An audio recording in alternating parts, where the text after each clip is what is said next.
7:30 de la tarde, una hora menos en las Islas Canarias. Sean todos muy bienvenidos a la redacción abierta en El Toro Televisión, donde estamos ya dispuestos para contarles todo lo que es noticia este lunes 4 de diciembre y para contribuir, ayudar a que ustedes fijen posición opinativa sobre las cosas que de verdad nos importan y que también son, lo consideramos con toda honradez, trascendentes y que ustedes deben conocer. Antes que eso, vamos a algo un poco más agradable, porque lo que trae la política, pues ya saben que últimamente estamos un poco handicapados. Don Ramón Torrelledó, muy buenas noches, tardes, no sé qué hace fuera, si es de día o de noche. De noche bueno, ya lo tenemos fuera. Al maestro Ramón Torrelledó, pues es un poco ridículo que pretenda presentárselo, porque ya lo conocen, ¿verdad? Y viene a contarnos su gala extraordinaria de Navidad de este año. Digo su, porque es el sumo hacedor de esa gala en todos sus extremos. Los que han ido a verlo lo saben, entre ellos un servidor, que no se pierde una, y aquí pues tenemos el concierto, la partitura del Toro Televisión. Así es, no sabes la ilusión que me hace estar en tu programa para informar. Mira qué musiquita te han puesto de fondo. Sí, lo estáis cuidando muy bien. Además, hacéis bien porque estamos hablando de un concierto único, un concierto precioso. Un concierto lleno de valores. El valor del concierto de Navidad incluye la inclusión, incluye el respeto, incluye la igualdad, infinidad de factores, incluye la buena música, incluye el apoyo a los solistas. ¿El que se trata por parte del maestro? El amor con el que se trata la buena música por parte del maestro. Es esencial, es como tú en tu profesión, yo te veo y cuando alguien pregunta qué es un periodista, ¿no?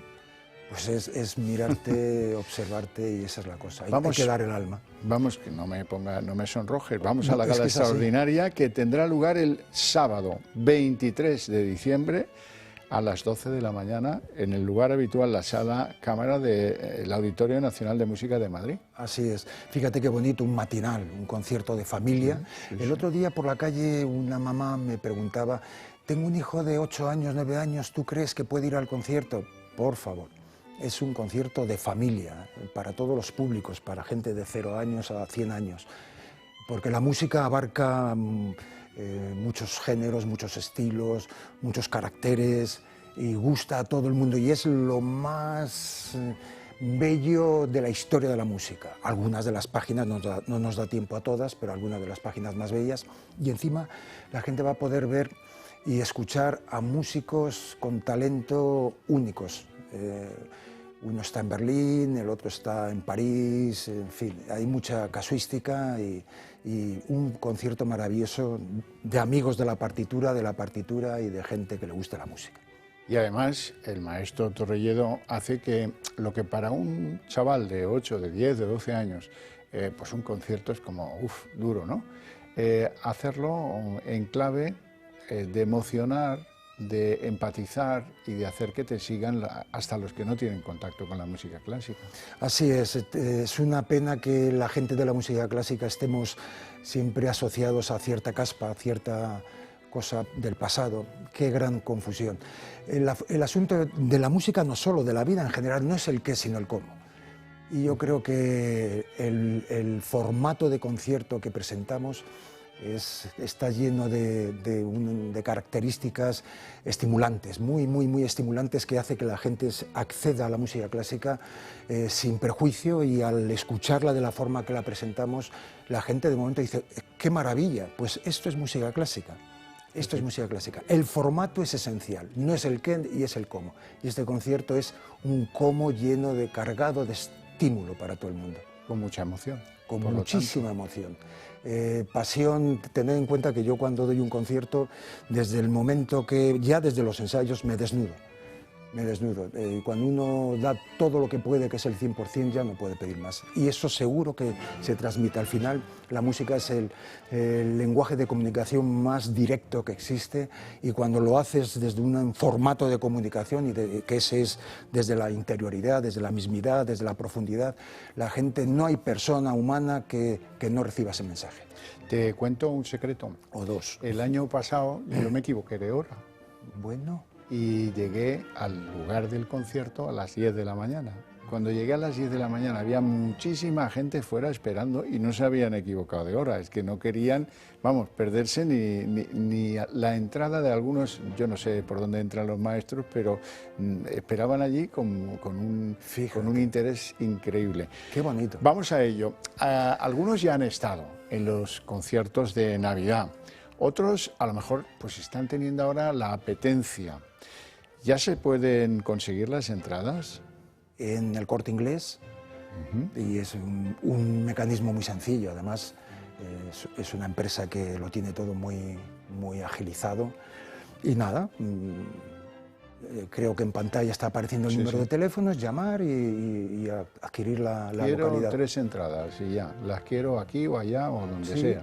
Es en la sala de cámara, pero es en el mismo edificio del auditorio, que se entra por la parte posterior, la entrada de artistas y nada, todo muy sencillo. La acústica es maravillosa. Tenemos que estar muy orgullosos del Auditorio Nacional, tanto la Sinfónica como la de Cámara. Tenemos un auditorio que al final un auditorio es una caja acústica, pues bueno, la reverberación, todas las características que debe reunir una sala de conciertos con esas características acústicas las tiene con la mayor calidad el Auditorio Nacional de Música, ya lo sabemos. Maestro, debe ser difícil que toda esa gente que está triunfando en París, en Berlín o donde sea, esté disponible en esas fechas, complicadas fechas, ¿verdad? Y esto debe ser un quebradero de cabeza para ti importante. Sí, esas son entre bastidores, esa es la parte entre bastidores. Pero desde luego, la gente ha tenido que adelantar, aunque venían pero venían para el día 24, no venían para el día 23, porque ellos es gente muy atareada, la gente que está por esos países todos los días tienen cosas. La cuestión es que al final lo hemos hecho y sí, pero como muy bien apuntas, es un tema no baladí, es un asunto no baladí. Al final es un programa, ya está, no. Montarlo cuesta. Mucho más complicado. Sí. Maestro Torrelló, un placer tenerte en el programa. Ya nos irás trayendo novedades. A ver si un día te acercas con algún virtuoso de estos que tú tienes a disposición. Venga, y pues voy a hacerlo. ¿Eh? Venga, voy a hacerlo. Y uno muy especial. Voy a venir con uno muy especial. Venga, estupendo. Vamos con las cosas tristes, porque no todo va a ser algo que permita celebrar la Navidad con buena música, con buenos amigos, disfrutando del momento, ¿verdad? Bueno, sepan que van a haber imágenes de los bombardeos que están teniendo lugar, son intensos, en el sur de la Franja de Gaza. En el sur de la Franja de Gaza, hoy, además de los bombardeos, han sido noticia 2 informaciones oficiales. El gobierno de Israel confirma que son 122, todavía 122, los rehenes que siguen en manos de Hamás. Confirman la muerte de 15 de ellos, a los que se les da como fallecidos, ¿verdad? Por lo tanto, pues ya no están en la lista de los rehenes. Y de ahí nos vamos a ir a ver algunas otras consideraciones, algunas de carácter sanitario. Resulta que hay una estafa que pulula por ahí y esto es absolutamente preventivo, quiero que ustedes lo conozcan. Se trata de captar los datos personales de las personas, sobre todo mayores. Los delincuentes suplantan la identidad del Ministerio de Sanidad. Y si a ustedes, imagínense el caso, les llama a alguien que se identifica como pues del Ministerio de Sanidad y le dice, oiga, mire, le llamo para ofrecerle que se ponga usted una nueva dosis de vacunas del COVID, porque la última, ¿cuándo se la puso? Uy, pues yo ya no me acuerdo, pero hace mucho y tal. Bueno, pues sería bueno que se pusiera una nueva dosis de la vacuna del COVID. Le voy a hacer unas preguntas y usted me contesta con sus datos personales. Ni hablar, porque ahí es cuando ellos se hacen con los datos personales suyos y con el peor de los propósitos resulta que ahí se produce una estafa. Y esto de la pandemia me lleva a mí a pensar en uno de los aspectos menos conocidos de Alberto Núñez Feijóo. Alberto Núñez Feijóo, no se crean que el Partido Popular hace las cosas más o menos de la misma forma en Madrid o en Galicia o en cualquiera de las comunidades donde gobierna. No de antiguo, no del tiempo de la pandemia. Feijóo en tiempos de la pandemia hizo cosas verdaderamente totalitarias, en Galicia, naturalmente. Nada que ver con Isabel Díaz Ayuso en Madrid, que fue, pues como todos lo recuerdan y la premian con muchos votos, ¿verdad? Pues lo de Galicia fue diferente. Exigencia del certificado vacunatorio para ir allí, exigencia de que te pongas la vacuna, era una obligación ponerse la vacuna del COVID, no un acto propio de la libertad individual, sino una obligación. Vamos a recordarlo. Tanto dentro como fuera del Partido Popular existe una imagen de entrega hacia Alberto Núñez Feijóo. Parece que no hay memoria sobre lo que ha hecho en el pasado y la imposición totalitaria de sus políticas, concretamente en la lucha contra la COVID, en cuanto a sus medidas en Galicia. Estableció el pasaporte COVID como obligatorio. Con ello restringía el movimiento a los gallegos. Sin pasaporte no había libertad de movimiento. Incluso para entrar en los establecimientos, Feijóo exigía el documento, lo que se traduce en la vacunación obligatoria de los ciudadanos de la comunidad autónoma que él dirigía por aquel entonces. Lo lógico es que ese certificado de vacunación sea la garantía para poder entrar en un local cerrado, que en el caso de que no estuviésemos vacunados, ese local tendríamos que cerrarlo. Me refiero a interiores de restauración o de espectáculos públicos, etcétera, ¿no? El actual presidente del Partido Popular intentaba gobernar durante la pandemia con mecanismos de imposición. Por las carreteras de Galicia había un control totalitario en el que los agentes comprobaban si los ciudadanos estaban cumpliendo con las medidas del presidente autonómico.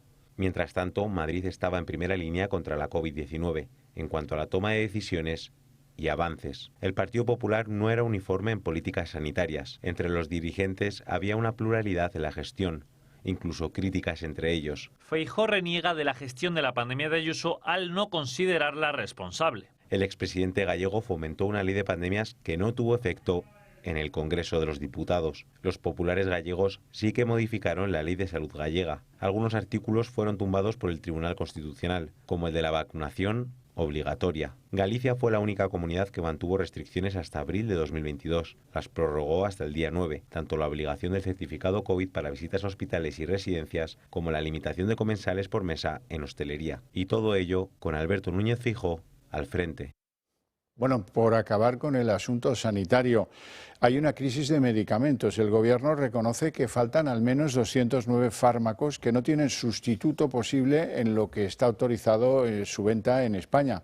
La Agencia Española del Medicamento. Uno de los más conocidos es la amoxicilina, un antibiótico antibacteriano muy utilizado precisamente con niños en pediatría. Ante la situación de escasez se está permitiendo ciertas comercializaciones que, como podrán ver si les toca, pues están escritos los envases en un idioma distinto al español. Bueno, y uno de los temas principales de la actividad política en el día de hoy es la sorpresa, la irritación, la vergüenza ante el relator salvadoreño Galindo, que bueno, se sentó con el representante del PSOE y con el representante de Junts, pero vamos a ver quién es Francisco Galindo. Poco a poco la traición se va consumando. La ley de amnistía es casi un hecho mientras los socialistas y los separatistas de Junts se reunieron el pasado sábado en Ginebra. El secretismo era absoluto hasta ahora. Y es que tras muchas especulaciones por fin podemos poner nombre y apellidos al verificador internacional, Francisco Galindo. Él fue el encargado de mediar entre España y Cataluña como si de dos países distintos se tratase. Estuvo presente en la reunión donde se buscaba dar continuidad al acuerdo que posibilitó la investidura de Sánchez. ¿Pero de quién estamos hablando? Se trata de un diplomático salvadoreño que ha sido embajador de su país en Francia entre 2010 y 2015. Además, fue el encargado de firmar los acuerdos de paz entre Colombia y las FARC en 2016. Un diplomático que es, de esta forma, experto en guerrillas. Hay que recordar además que su país, El Salvador, aprobó en 1993 una ley de amnistía general para proteger a los involucrados en delitos durante la Guerra Civil. Años más tarde, en 2016, la Corte Suprema de Justicia la declaró inconstitucional. Su papel ahora mismo sería coordinar el mecanismo internacional entre ambas fuerzas políticas para alcanzar y formar parte del acuerdo. La reunión fue en una casa privada en una lujosa comunidad suiza del Cantón de Ginebra y el acta de la reunión permanecería en estos momentos bajo el mando del verificador. Son muy pocos los datos que han trascendido, pero desde ambas formaciones aseguran que el ambiente fue cordial y de trabajo. Ahora solo queda esperar a las siguientes reuniones porque, por desgracia, solo estamos ante la primera de muchas. Pues yo me propongo demostrarles a ustedes que el mediador Francisco Galindo Vélez, el verificador escogido por el PSOE y por Junts, no es una persona neutral, es una persona descaradamente involucrada con gobiernos comunistoides en su país. Pero para ello necesito la ayuda de don Emiliano García Coso, que es profesor de Derecho Internacional en ICADE. Muy buenas tardes y gracias por acompañarnos, don Emiliano.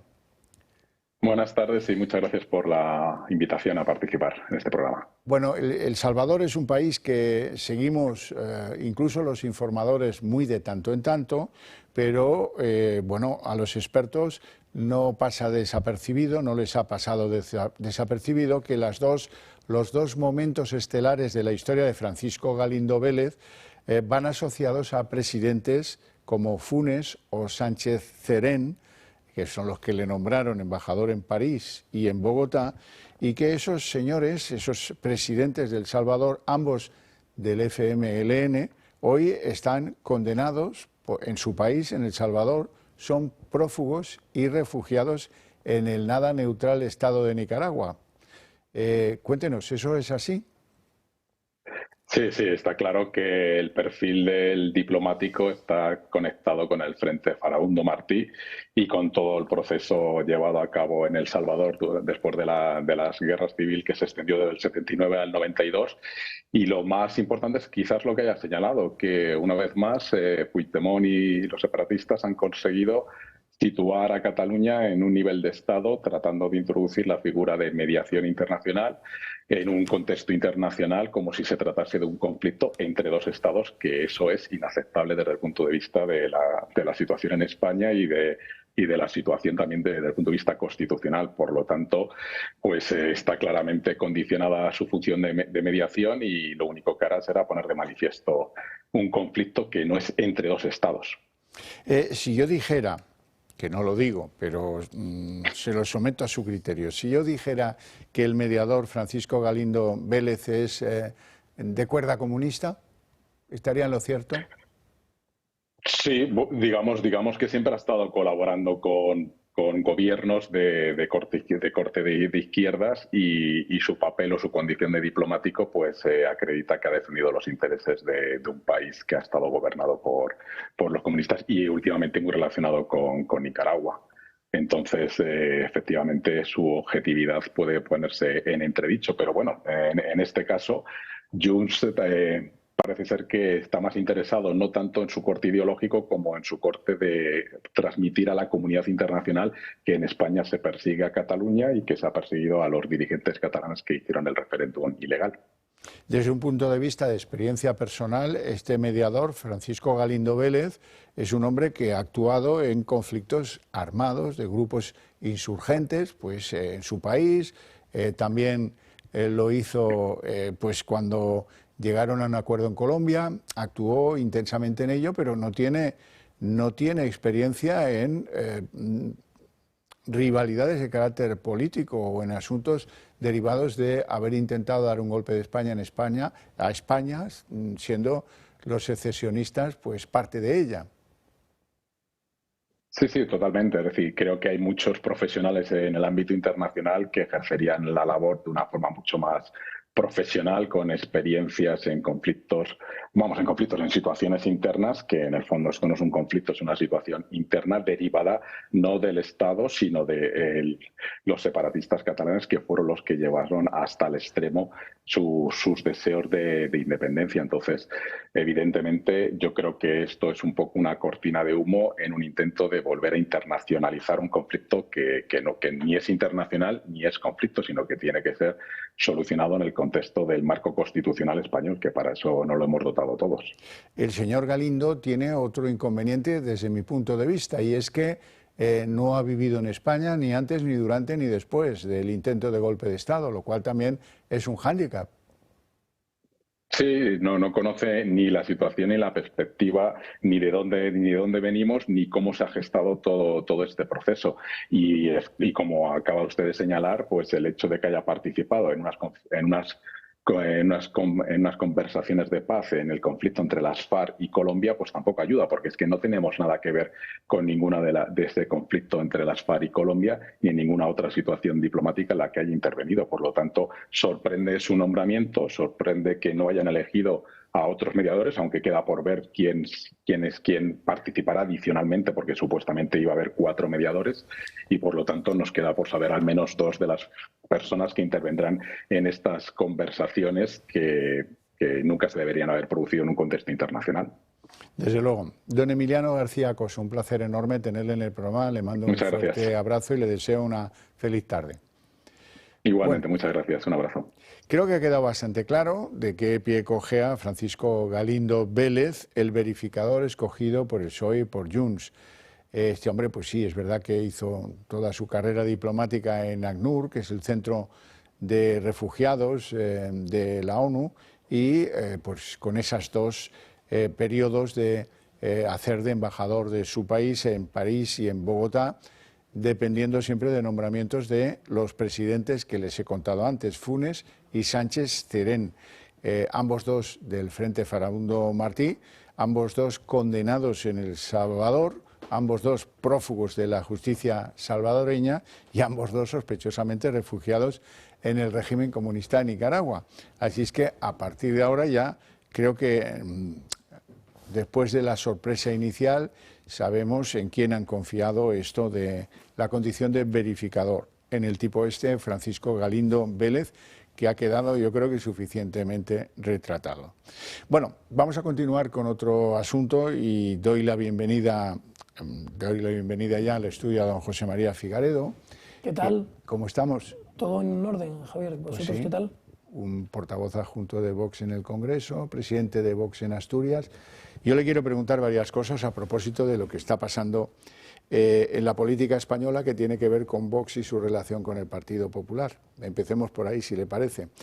Hoy, poco más o menos, se ha declarado o se ha vuelto a declarar una guerra entre Vox y el Partido Popular. La declaraba Ignacio Garriga, es una guerra, digamos, entre las cúpulas que no afectará, lo digo para su tranquilidad, a los gobiernos autonómicos compartidos, pero que sí que está llevando la relación entre ambos en un momento en el que muchos españoles piensan que es una exigencia a la unidad, que hay que estar unidos, que hay que combatir los males que nos aquejan. Pues resulta que tenemos esta noticia que nos pues cambia el paso. ¿Eso por qué se produce? Bueno, realmente decirlo, plantearlo en esos términos de se abre una guerra, yo creo que no es exacto. La cuestión aquí es que estamos de acuerdo, el Partido Popular y Vox, y de hecho lo hemos declarado en multitud de ocasiones ambos, en que España está enfrentando un golpe de Estado, que realmente el Partido Socialista está intentando retorcer la legalidad, subvertir el orden jurídico existente para llevar a cabo un cambio de régimen en realidad. De hecho estaban pactándolo con los separatistas reunidos, los golpistas, todos ellos golpistas, Partido Socialista y separatistas, todos los golpistas reunidos en Ginebra pactando ese cambio de régimen. Y en esta situación en la que todos estamos de acuerdo en que hay un golpe de Estado, el PP dice hay que hacer frente al golpe de Estado en todos los medios, y sin embargo hoy hemos visto que han pactado con Junts y con Esquerra, con el PSOE y con Podemos las comisiones.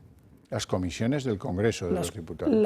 Los nombramientos en las mesas de las comisiones del Congreso.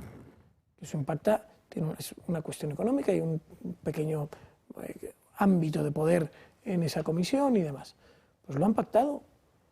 Y entonces el PSOE, Podemos y Junts han apoyado al PP para que tengan la presidencia de ciertas comisiones, no votando, absteniéndose, dando por lo tanto mayoría al PP, y el PP ha apoyado a Junts y a Esquerra, y al PSOE y a Podemos, para que tengan la presidencia de otras comisiones, no votando. O sea, todos ellos están en el ajo, han alcanzado un acuerdo de totalidad para repartirse los asientos. ¿Y vos claro, se ha quedado fuera de esas comisiones? No es cuestión se ha quedado fuera. que nos hemos quedado fuera, pero encantados, porque no estamos dispuestos a pactar absolutamente nada con el Partido Socialista. No, pactar con el Partido Socialista es convertirle en un interlocutor válido, que no, que es que están dando un golpe de Estado, que están rompiendo el orden constitucional, que están estableciendo o dando todos los pasos para romper la unidad de la nación, para romper la seguridad jurídica en España. Y ante eso, lo único que podemos hacer es plantarnos, distancia infinita, negarnos a todo chalaneo con ellos. No son interlocutores válidos, no son un partido democrático, no son un partido institucional más, no son un partido de gobierno, son un partido que está dando un golpe de Estado a España. Y como tal les tenemos que tratar. Entonces, lo que no entendemos del Partido Popular, que es lo que hoy hemos expresado, es que con la mano derecha convoca a todos los españoles el domingo a las manifestaciones. Yo estuve este domingo en la manifestación en el Templo de Devot. Con una mano convoca las manifestaciones y con la otra pacta con el PSOE. Es que no tiene ningún sentido.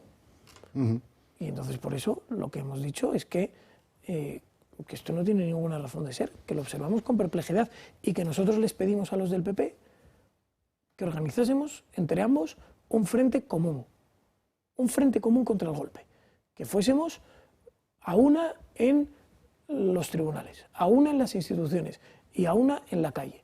Pues el PP no quiere. Hacemos una pequeña pausa de publicidad, les ruego que se quede aquí conmigo y continuamos en apenas un par de minutos.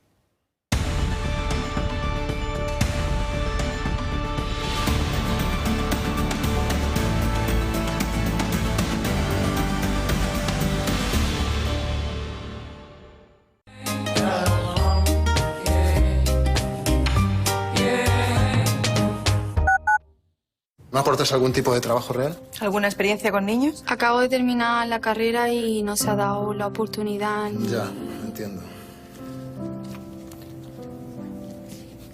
Bueno, sí, conozco el caso de Sonia.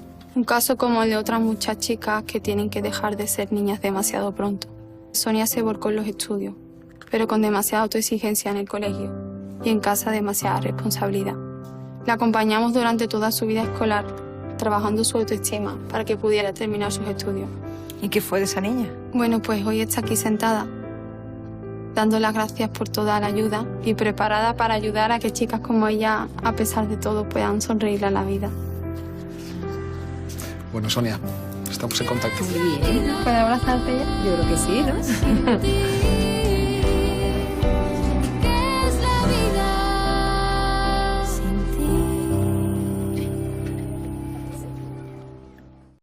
¿Es usted un perjudicado por la debacle del Banco Popular? Sepa que la vía civil está bloqueada tras la sentencia del Tribunal de Justicia Europeo. En Durán y Durán Abogados tenemos una alternativa, que es la vía penal. Se nos ha admitido una querella en la Audiencia Nacional por la ampliación de capital de 2012. Todos los afectados que tengan dinero invertido y deseen seguir luchando por la recuperación de su inversión deben llamarnos y les informaremos cumplidamente. Llámenos al teléfono gratuito 983 3020 y le ayudaremos. O entre en nuestra página web www.duranyduranAbogados.com, que aún hay mucho partido por jugar.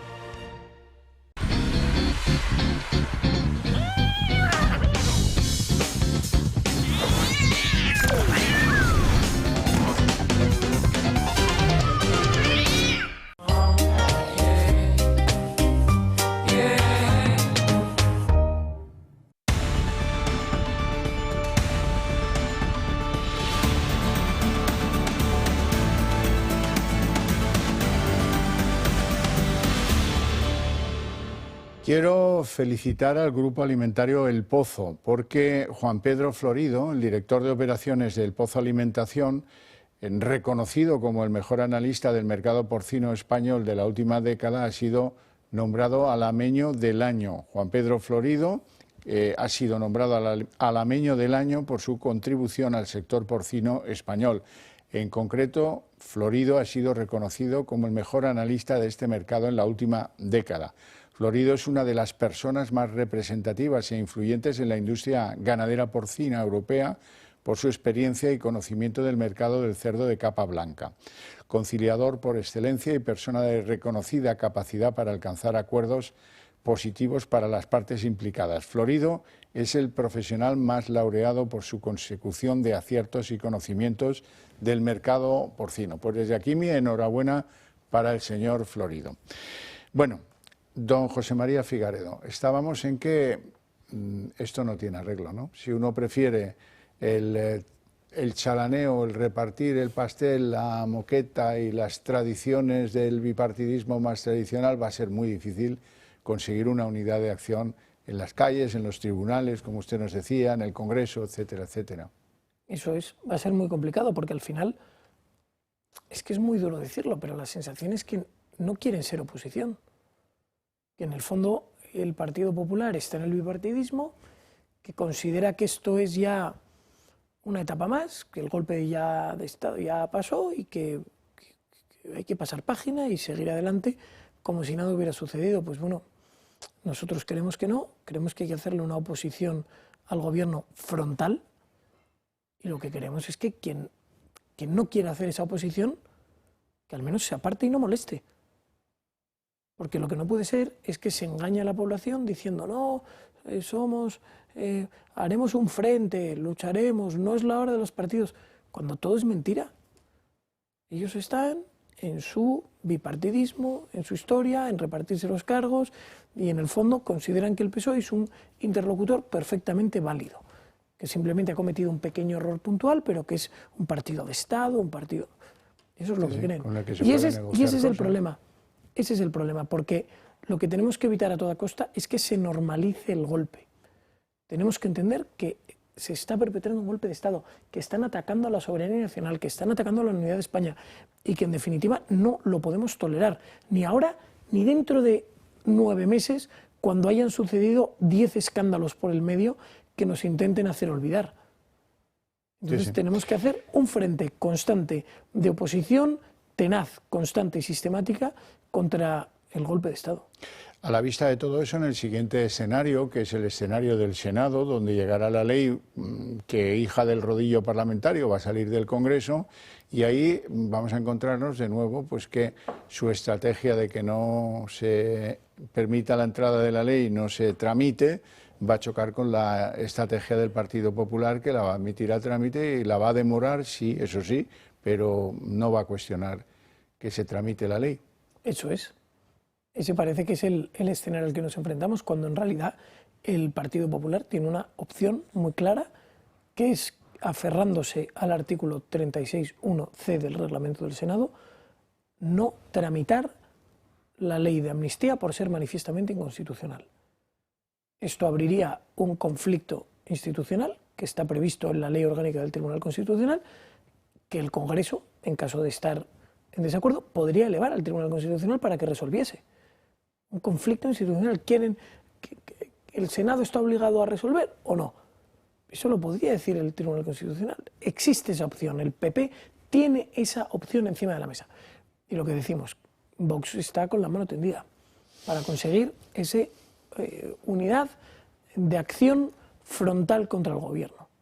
Figaredo, me duele mucho porque, siendo que Vox ha defendido a dentelladas la Constitución, siendo que Vox ha conseguido el respeto a la Constitución en sentencias, por ejemplo, la del Procés o algunas otras de estados de alarma, etcétera, etcétera, no vayáis a participar en los actos de celebración del 45 aniversario. ¿Por qué?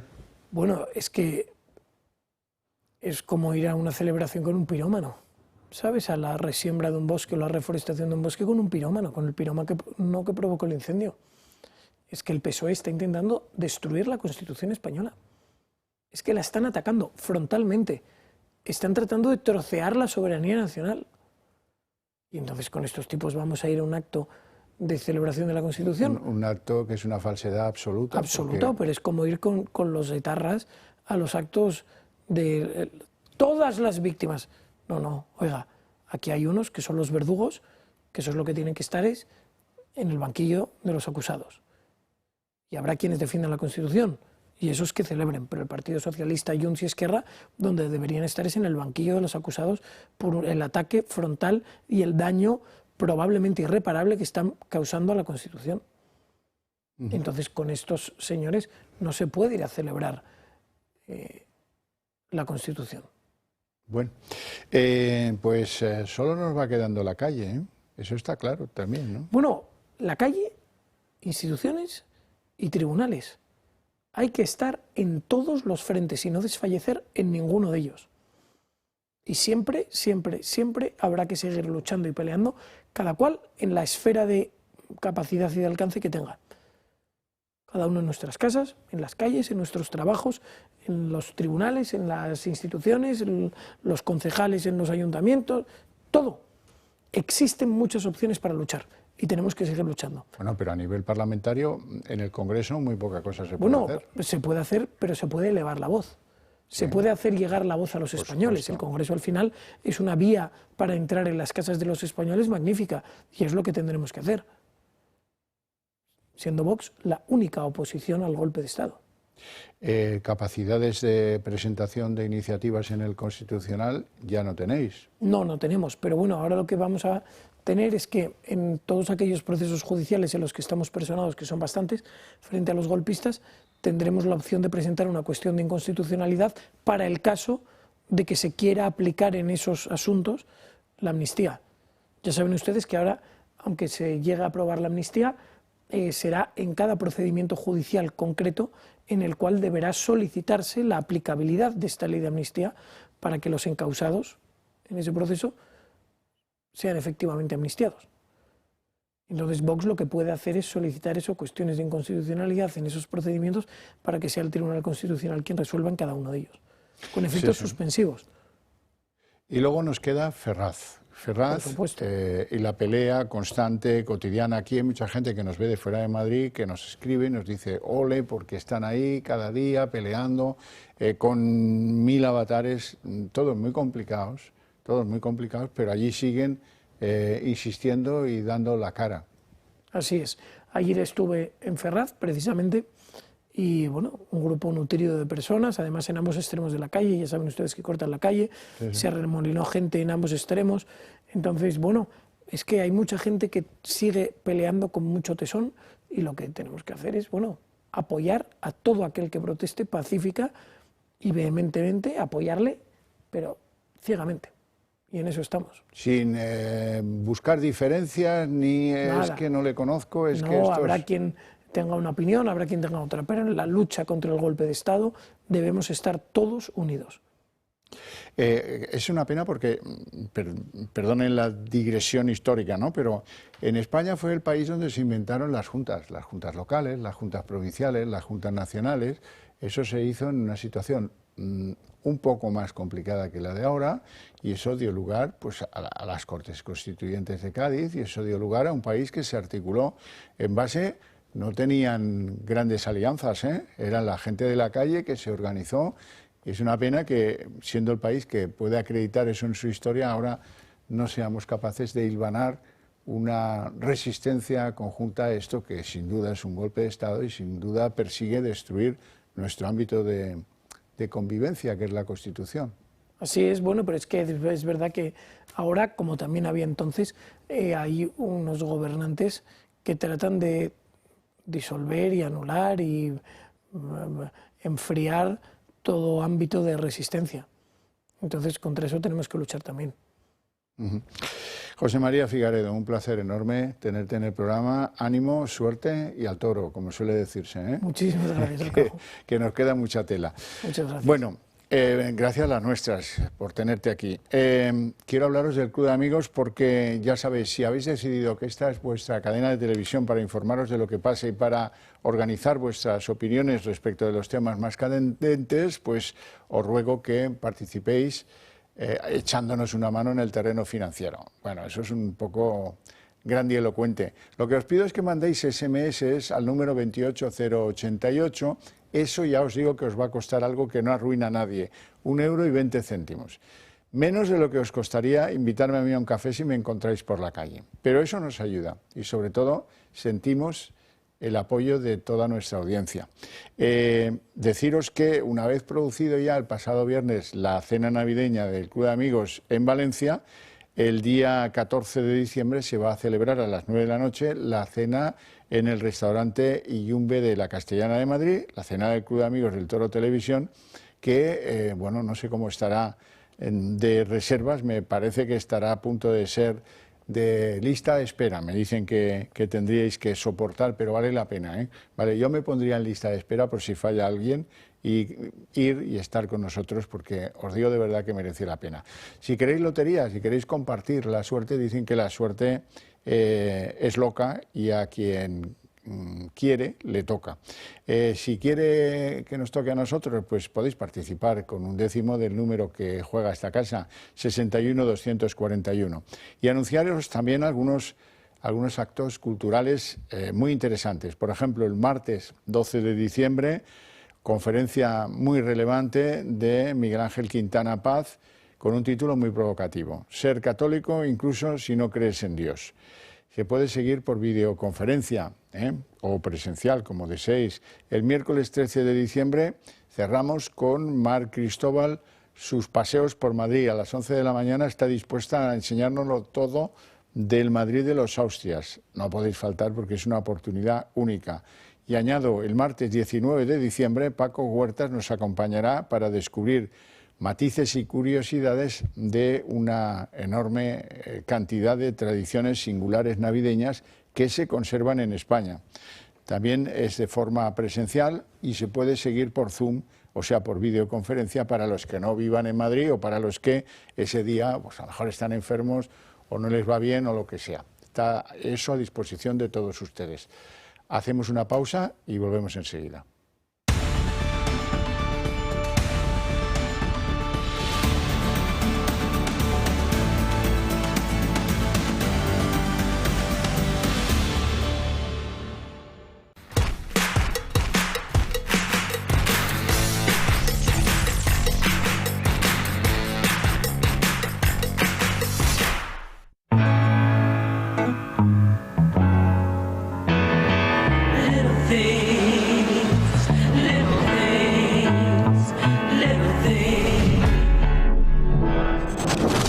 It's the little things that mean an awful lot.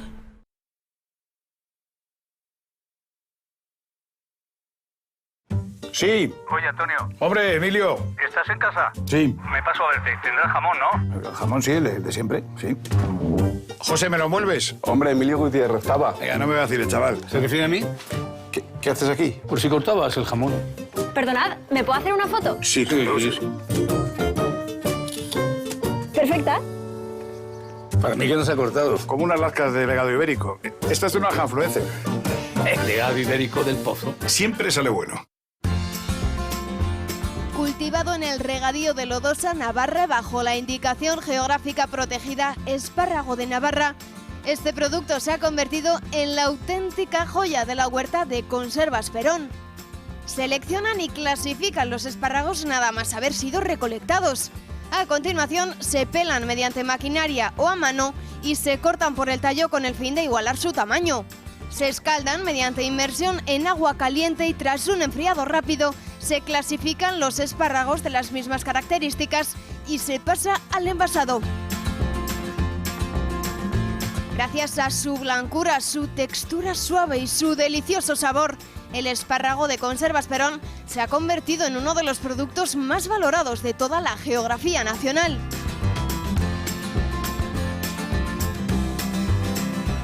Llame al 948 69 3401 o entre en su página web www.conservasperón.com.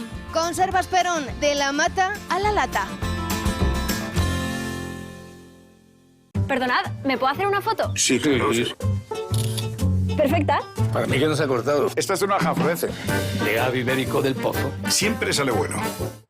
La Constitución es inicio, resultado y futuro. Hablar de la Carta Magna es hablar de los comienzos de la democracia en España, de un proceso de diálogo y acuerdo de todo el amplio y diverso abanico político y de los muros que protegen los derechos y libertades de todos los ciudadanos.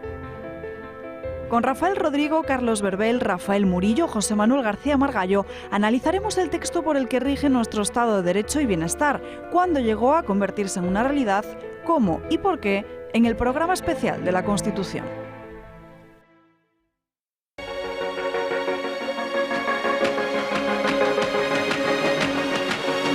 El producto de temporada y sugerencias semanales según el mercado aportan dinamismo a la carta de Calisto. Nos ofrece una cocina que huele a tradición con toques vanguardistas. Está ubicado en Chamberí, uno de los barrios más emblemáticos de Madrid. Descubra el restaurante Calisto.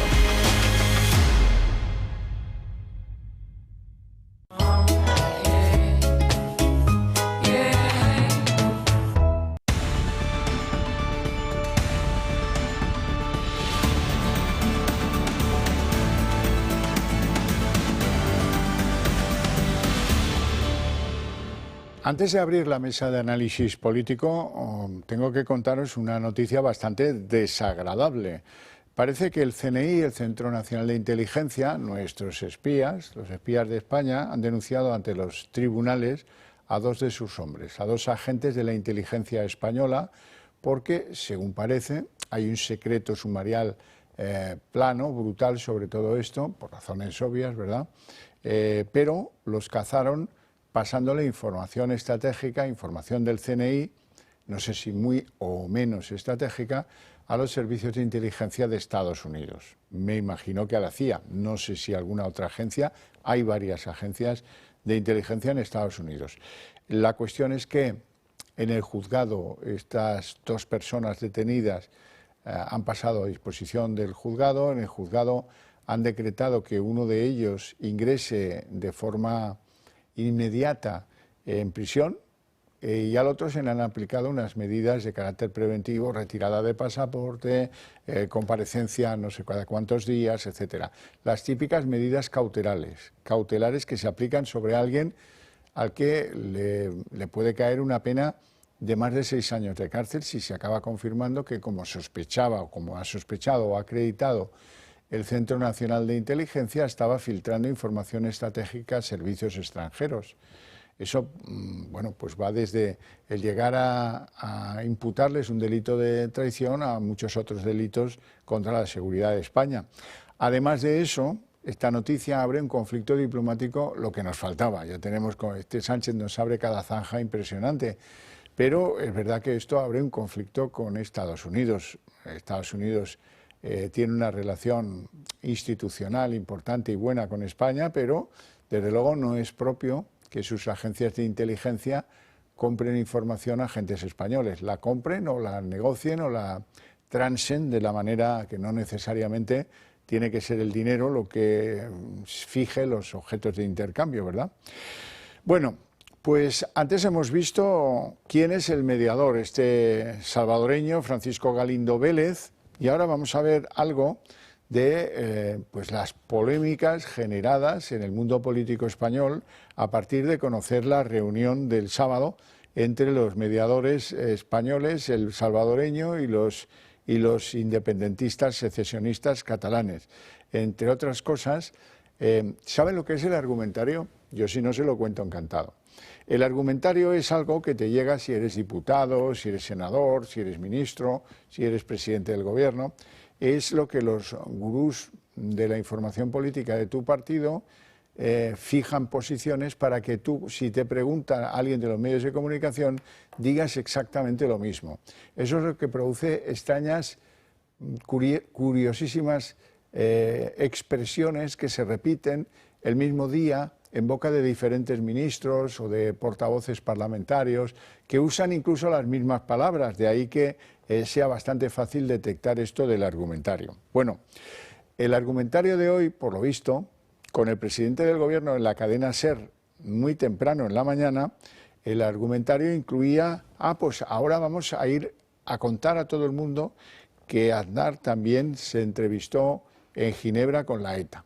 Y como se lo he oído repetir a Sánchez y a un par de sus ministros en el mismo día de hoy, tengo que deducir que se trata esta sospechosa coincidencia del argumentario que reciben a eso de las 7 de la mañana de los cabeza de huevo que le dicen a los que tienen, digamos, cierta presencia en medios de comunicación, lo que tienen que opinar sobre los diferentes temas. Bueno, Vamos a ver las reacciones a esas reuniones, las próximas que van a tener lugar en Estrasburgo el día 13 y el recurso a Aznar, que es un recurso de autodefensa bastante lamentable. La primera reunión celebrada en Ginebra entre el PSOE y Junts y con presencia del verificador internacional Francisco Galindo tuvo lugar este sábado. A ella acudió el socialista Santos Cerdán y por parte de Junts el fugado Carles Puigdemont, Jordi Turull y Míriam Nogueras, quien fue recibida en el país entre abucheos de los ciudadanos. Un encuentro clandestino que ha suscitado grandes polémicas y que para Pedro Sánchez está más que justificado. Lo ha llegado a equiparar con una reunión que el gobierno de Aznar hizo con ETA hace 24 años. Yo recuerdo al gobierno de Aznar reunirse en Suiza con una banda terrorista, en este caso con ETA, ¿no? En su defensa ha salido el expresidente socialista José Luis Rodríguez Zapatero, quien ha asegurado que en el marco de la Constitución los partidos son libres de reunirse con quien quieran, donde quieran y como quieran. Sin embargo, esta mañana Aznar ha calificado las reuniones clandestinas de disparate y de vergüenza y ha acusado a Pedro Sánchez de arrastrar a España por el fango. Es que no se puede arrastrar más a un país, digo por el fango. Esto no es política, esto no es nada parecido a la política. Esto es un disparate total, ¿no? Y es insoportable realmente la vergüenza a la que se está sometiendo a los españoles. La del pasado sábado fue la primera de las muchas reuniones que se espera que el PSOE tenga con Junts, aunque no podemos olvidar las que tendrá con los separatistas de Esquerra Republicana. Es más, Sánchez y el expresidente catalán Carles Puigdemont coincidirán el próximo 13 de diciembre en la sede del Parlamento Europeo en Estrasburgo, coincidencia que todo indica que aprovecharán para tener un encuentro personal. Y todo ello en el marco en el que la Comisión Europea estudia con lupa la ley de amnistía y las amenazas al Estado de Derecho en España que derivan de los pactos con Puigdemont. Bueno, son las 8:21, momento en el que abrimos la mesa de análisis político y lo hacemos con don David Gómez, abogado. Muy buenas. Muy buenas tardes. Encantado de verte por acá. Igualmente, yo un Digo placer. por acá porque como el mediador es salvadoreño, tendremos que hacer un poco tenemos un poco que amoldar guiño un poco a ese español centroamericano tan bonito, ¿verdad? Y don Luis Suñer, economista y vicepresidente de Acción Liberal. Muy buenas tardes. Pues muy buenas tardes. ¿Todo bien? Pues todo muy bien. ¿Por acá? Sí, de momento sí. No. Por acá. Bueno, el por acá. Yo no sé si ustedes piensan qué va a pasar el día 13, pero yo me temo que ese es el momento en el que ya se atreven a formular una fotografía o unas imágenes en las que Puigdemont y Sánchez se den la mano, o hablen sin darse la mano. ¿Cómo veis eso? Yo me creo que sí. Lo que me parece bochornoso y lamentable, que acabamos de escuchar a Zapatero, que es el ungüento amarillo para todos los guisados de Pedro Sánchez, ¿no? Porque me hace gracia, porque lo ensalzan como figura histórica cuando fue uno de los presidentes, por no decir el presidente más nefasto que ha tenido, descontando otros vendrán. que bueno te harán, que le pongan como el oráculo de Delfos, ¿no? En fin... Es que irse a Ginebra a hacer cosas es porque se oculta, ¿no? En Ginebra siempre se han ocultado cosas. Sí. Entonces, aquí estamos ocultando cosas. He escuchado esta mañana una explicación de que, bueno, dice la vicepresidenta, están negociando los partidos, no el gobierno. Bueno, venga, es usted a pastar. Si negocian los partidos al Congreso. Claro, bueno, sí, entonces pues que negocien en el Congreso. Entonces yo creo que sí que veremos algún gesto de este tipo y bueno, no nos enteraremos de nada porque ellos no van a contar nada y bueno, me parece terrible lo que también he leído esta mañana, que es que se esté negociando el reparto de fondos de las comunidades autónomas en este tipo de reuniones. O sea, eso me parece una cosa que alguien debería de ir allí, poner un pie en una mesa y decir, oiga, ustedes negocien lo que quieran políticamente, pero déjense de cosas que se tienen que negociar en España, en la carrera de San Jerónimo o en las propias comunidades autónomas, llevárselo a Ginebra. O sea, es bochornoso. O sea, no Luis, sé si vemos la gravedad del asunto, pero yo creo que es bastante grave. ¿Tú crees que va a haber foto? Sí, mi opinión es que va a haberla, ¿no? Si ya hemos tenido sucesivas fotos, ¿no? Con Bildu, con Junts, es decir, incluso saludándose con Oriol Junqueras, pues la siguiente será la foto con Puigdemont.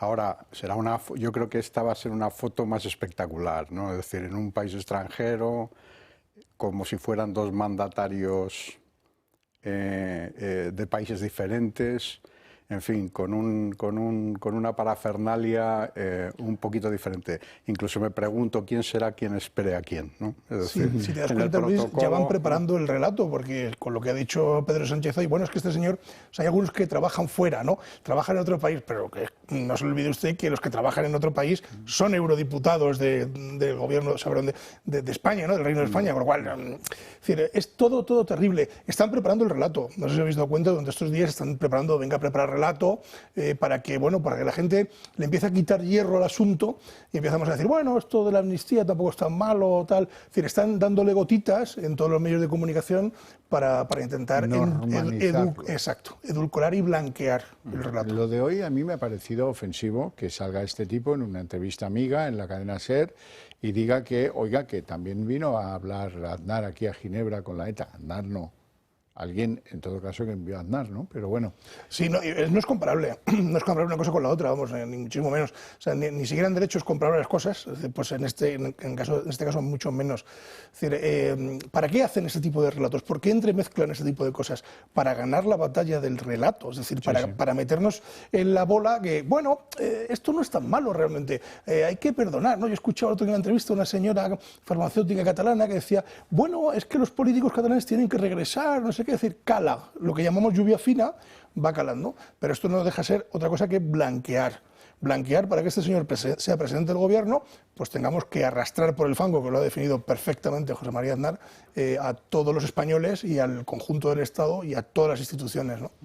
En todo caso, no fue para comprar 7 votos, ¿no? No, fue para intentar algo que ni siquiera salió. Efectivamente. Un sondeo, lo que se llama un sondeo. Y aquí no, aquí es para ver cómo continuamos en nuestro trabajo una vez, o sea, que has vendido tus 7 votos, yo los he comprado, y el verificador, para mí, más que un verificador, es un animador, ¿no? Es decir, que son dos que se juntan, que quieren, que ya saben lo que van a hacer. Entonces, simplemente es ver, oye, ¿cómo lo podemos hacer para que nadie nos moleste, ¿no? Y el otro señor pues estará allí diciendo, bueno, venga, ánimo muchachos, ¿no? A ver si encontráis la manera, ¿no? De cada cosa que vais a hacer, la amnistía, referéndum, la cesión de todos los impuestos, en fin, todo lo que viene detrás. Haciendo, ¿no? Por cierto, tenemos que escuchar a Sánchez cómo justifica al mediador, cómo lo normaliza, el salvadoreño del que hemos hablado antes, que luego les formularé a los invitados una pregunta a propósito de este Francisco Galindo. Es un acuerdo que logramos los dos partidos políticos, lo haremos también con Esquerra Republicana. En definitiva, lo que se trata es de tener a alguien que facilite ese proceso de negociación y que ojalá pues podamos llegar a acuerdos, porque eso será bueno para el conjunto de la sociedad catalana y el conjunto de la sociedad española. ¿Va a haber verificador también en las negociaciones con Esquerra? Bueno, está publicado, eso está en los acuerdos que tenemos con ambas formaciones políticas. ¿Y no va a ser el mismo? En principio parece que no va a ser el mismo. No va a ser el mismo, eso ya lo han dicho los de Esquerra, que en este caso no quieren tener nada que ver con Junts, y eso es, las viejas fobias suelen no engañar demasiado. La cuestión es que el mediador no es una persona pues con una capacidad de negociación probada, que tenga alguna experiencia en llegar a acuerdos políticos. Él tiene experiencia en negociar la paz de organizaciones guerrilleras en América Central, en su país o en Colombia. De eso sí tiene experiencia. Ahora, de ser el mediador entre dos posiciones políticas, una de las cuales llegó a la conclusión que había de darle un golpe de Estado a España en 2017, este señor no ha vivido en España ni antes, ni durante, ni después, y este señor, además, pues tiene una vinculación política muy evidente para los salvadoreños. Para nosotros, pues Galindo, esto no se lo va a decir la de la SER, la Barceló, pero se lo voy a decir yo por si acaso. Este fue embajador en París y en Bogotá porque había unos presidentes pues que hoy están prófugos en Nicaragua, país comunista, ¿verdad?, que se llamaban, en El Salvador se llamaban Funes y Sánchez Cerén. Estos son los que le nombraron a Galindo embajador en algunos lugares.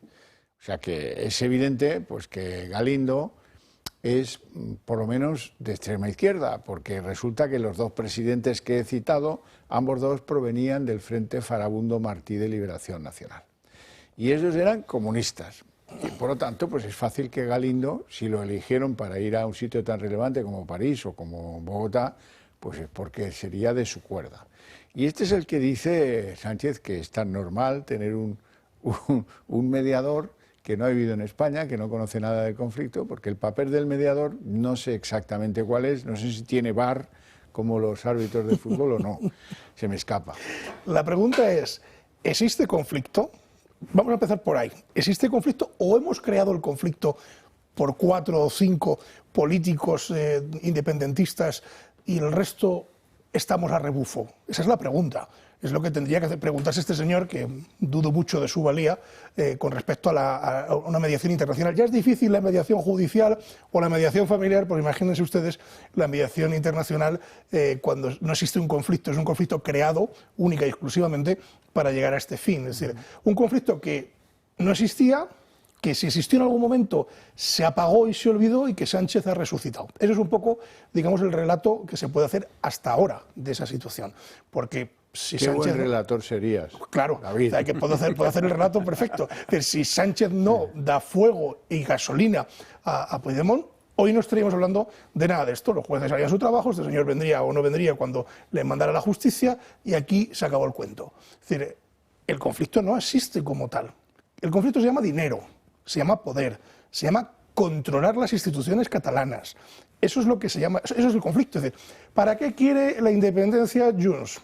Para mangonear, para su antojo, pero mangonear su antojo. Fíjate que los separatistas no engañan. El verificador, que no relator, está para verificar que se cumpla al 100% lo firmado por el PSOE con ellos. No es que el relator vaya a ejercer un papel de mediar entre las partes, aquí no hay rehenes, bueno, sí, hay unos, son los españoles que viven en Cataluña. Esos sí son los rehenes, son muchísimos, más del 50% de la sociedad allí. A esos que piensa dejar a su suerte Pedro Sánchez, por cierto, y que salen poco a la calle, por cierto.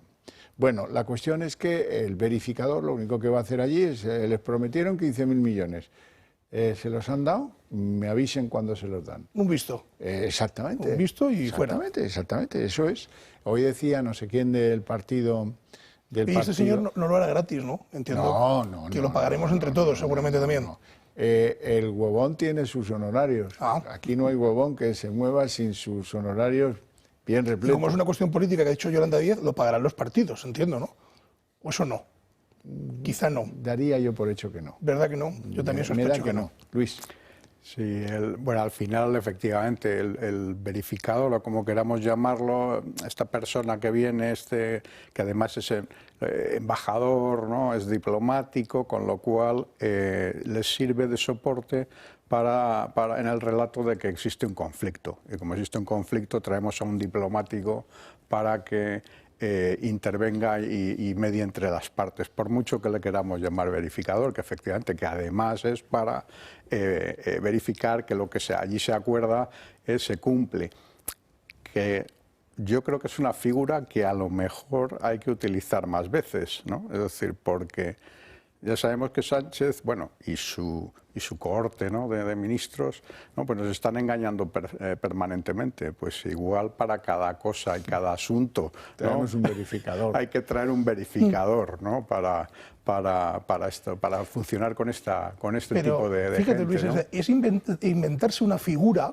Porque esto es inventarse una figura, la figura del verificador, del mediador, llámalo, del relator, que también se inventó en aquel momento. Es decir, llámalo como quieras, es decir, se está inventando una figura porque la política ha fracasado. Es decir, porque no son capaces de llegar a un acuerdo, pero claro, ¿a qué acuerdo? Es decir, esa es la pregunta. Es decir, yo no puedo llegar a un acuerdo con nadie para nada, como es en este caso, puesto que lo que estoy negociando es mi permanencia en el gobierno, no para el conjunto de la nación. Con lo cual, nos inventamos una figura que va a cobrar, que no va de gratis, que encima nos va a costar dinero, para nada, para que estos señores se sienten y calienten la silla.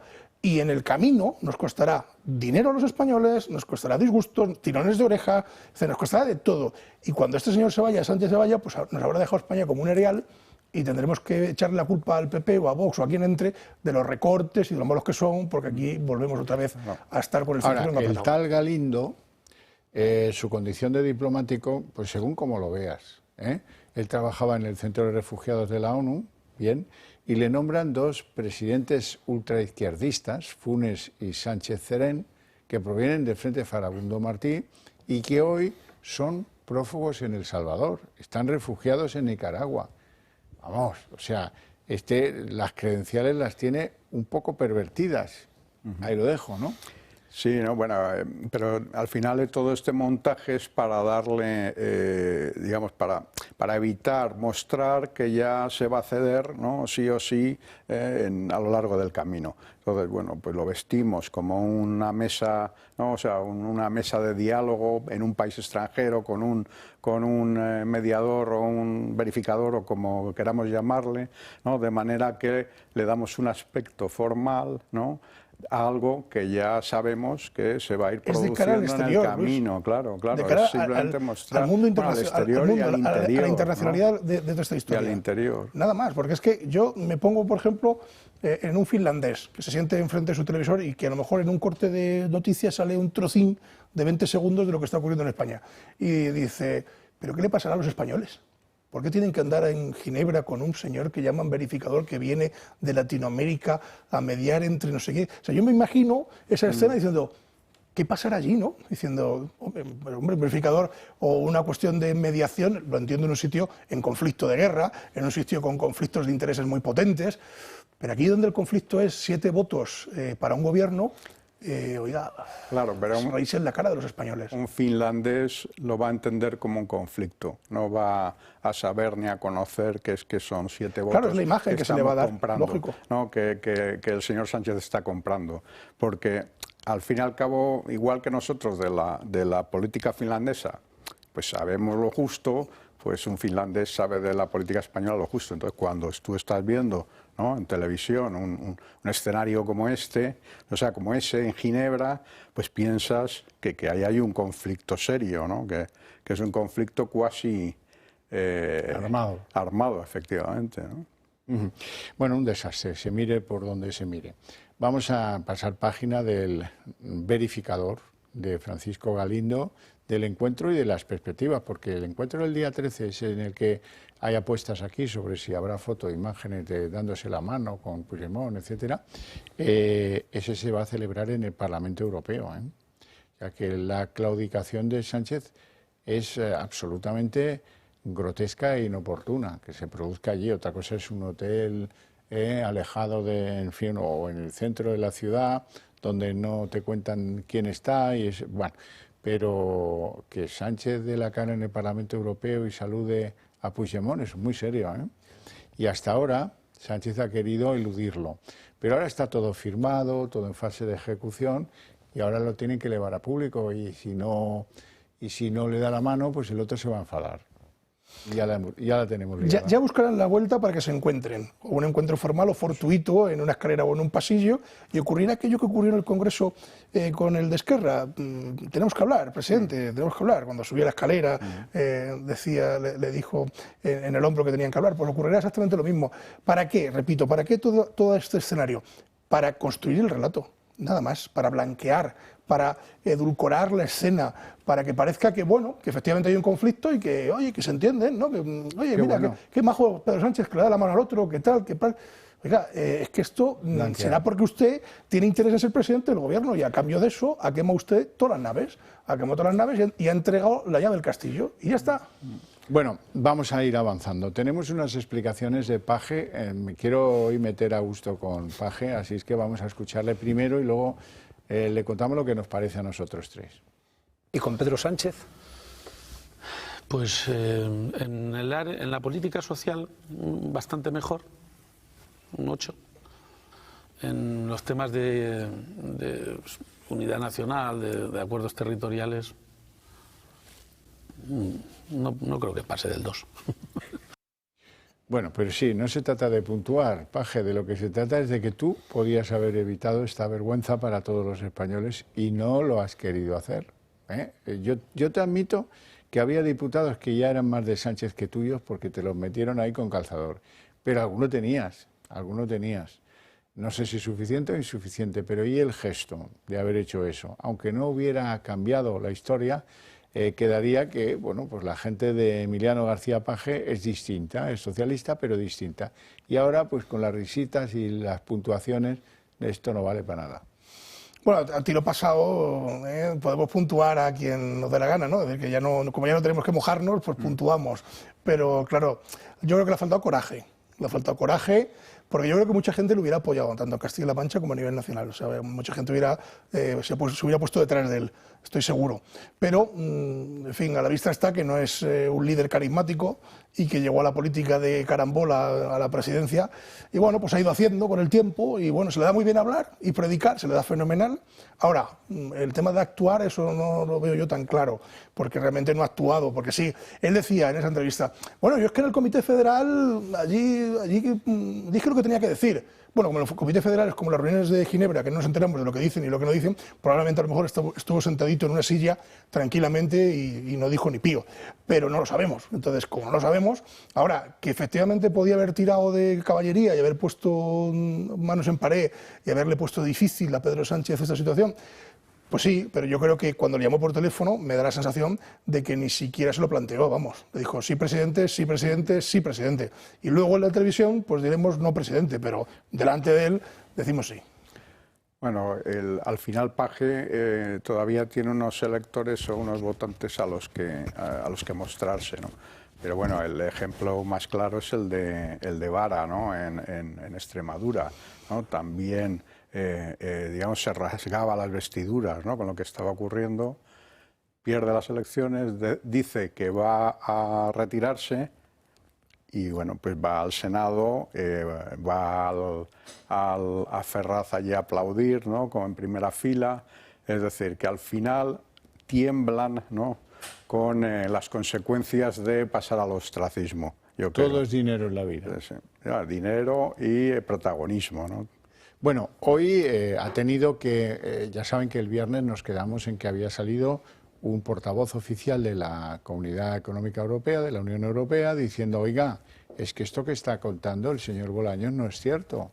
Que nosotros no le hemos dicho que nos parece muy bien la ley de amnistía, nosotros le hemos dicho que nos den explicaciones y que nos manden el texto una vez lo apruebe las cámaras parlamentarias españolas. Y a partir de ahí, si acaso, opinaremos. Hoy ha salido al paso el comisario de Justicia Europeo, Didier Reynders, que dice, nosotros seguimos teniendo muchas preguntas. Por supuesto que tenemos preguntas. Hemos tenido una buena reunión para hablar esta cuestión. Hemos tenido un diálogo muy bueno durante todo el proceso. Un proceso que pasará primero por el Parlamento español. Pero como he dicho al presidente, aún tenemos preguntas. Así que espero que sea posible continuar dicho diálogo para recibir respuestas para todas las preguntas que tenemos. Yo creo que es bastante orientativo. Para ser belga y comisario europeo, lo dice todo. Sí, yo espero que esas preguntas no sean como la carta que mandó. Espero que sean preguntas más serias y con mucha más envergadura, ¿no? Pero sí, lógicamente, esto viene a desdecir, pero es que ni a Pedro Sánchez ni a sus ministros se les mueve un pelo. Es decir, de repente la lía parda en Israel y no se le mueve un pelo. Ahora este señor, el Bolaños, dice que, bueno, que le ha quedado muy claro al ministro de Justicia, al comisario de Justicia, le ha quedado clarísimo todo este asunto y ahora tiene que salir diciendo que no, que a mí no me ha quedado nada claro, que tengo preguntas, qué tal. Pero a Bolaños no se le mueve un pelo, ¿eh? Sale el tío tan feliz diciendo, bueno, daremos todas las explicaciones que tengamos que dar. Pero yo espero que la Unión Europea en este viaje no decepcione a los ciudadanos españoles y ponga por lo menos tensión a esta situación y tensión política. Sí, bueno, en primer lugar, ¿no? Lo que demuestra que estemos hablando del comisario europeo todo este tiempo es que ya damos por sentado que el Tribunal Constitucional español pues ya está controladito y entonces no va a ejercer ninguna oposición. Entonces todo lo fiamos, ¿no? a las decisiones en Europa, ¿no? Y efectivamente, bueno, pues en Europa también es verdad que los procedimientos siempre son largos, ¿no? Y que al final digamos, la densidad de burócratas en Europa por metro cuadrado es alta, ¿no? Entonces lleva su tiempo, pero eso no quita que, bueno, que al final también pueden ser más objetivos, ¿no? Y yo creo que simplemente Bolaños lo que está intentando es mostrar seguridad, ¿no? De que, oye, que esto nosotros lo tenemos bien armado y controlado, ¿no? y bueno, pues dentro de su, al final él es un fontanero de partido, ¿no? Y bueno, pues está acostumbrado a todas las trampas que haga falta hacer, ¿no? Ya. Bueno, hay una que han hecho mal porque se ha destapado enseguida, ahora lo van a ver. El PSOE aceptó incluir el terrorismo en la amnistía a última hora y a regañadientes, y después de haber advertido a Junts, ojo, que Europa nos lo puede tumbar. Bueno, esto significa lo que han entendido claramente todos. Los negociadores del PSOE advirtieron a Junts, pero lo terminaron aceptando porque era prioritario obtener los 7 votos en la investidura. Hubo 18 borradores de la ley previamente, y hoy hemos sabido que Puigdemont recibió en Waterloo, en su residencia ficticia de presidente en el exilio, al hijo pequeño de la familia Pujol, a Oriol Pujol, para ver si podían incluir en las negociaciones el indulto para la familia, porque por supuesto los Pujol alegarán que ellos han sido perseguidos por la policía patriótica porque estaban a favor de la independencia. La familia, ¿no? Qué importante es la familia, ¿no? La familia con G, familia. Sí, qué importante. O sea, estaba claro que en algún momento aparecerían, ¿no? Y mira por dónde, ya sabíamos o sospechábamos que estaban detrás o entre bambalinas, pues ahora ya nos vienen a confirmar que efectivamente fueron allí, pues eso, a pedir árnica, que se suele decir, y a pedir que... Pero ellos tienen un temor con que Europa les tumbe los asuntos del terrorismo.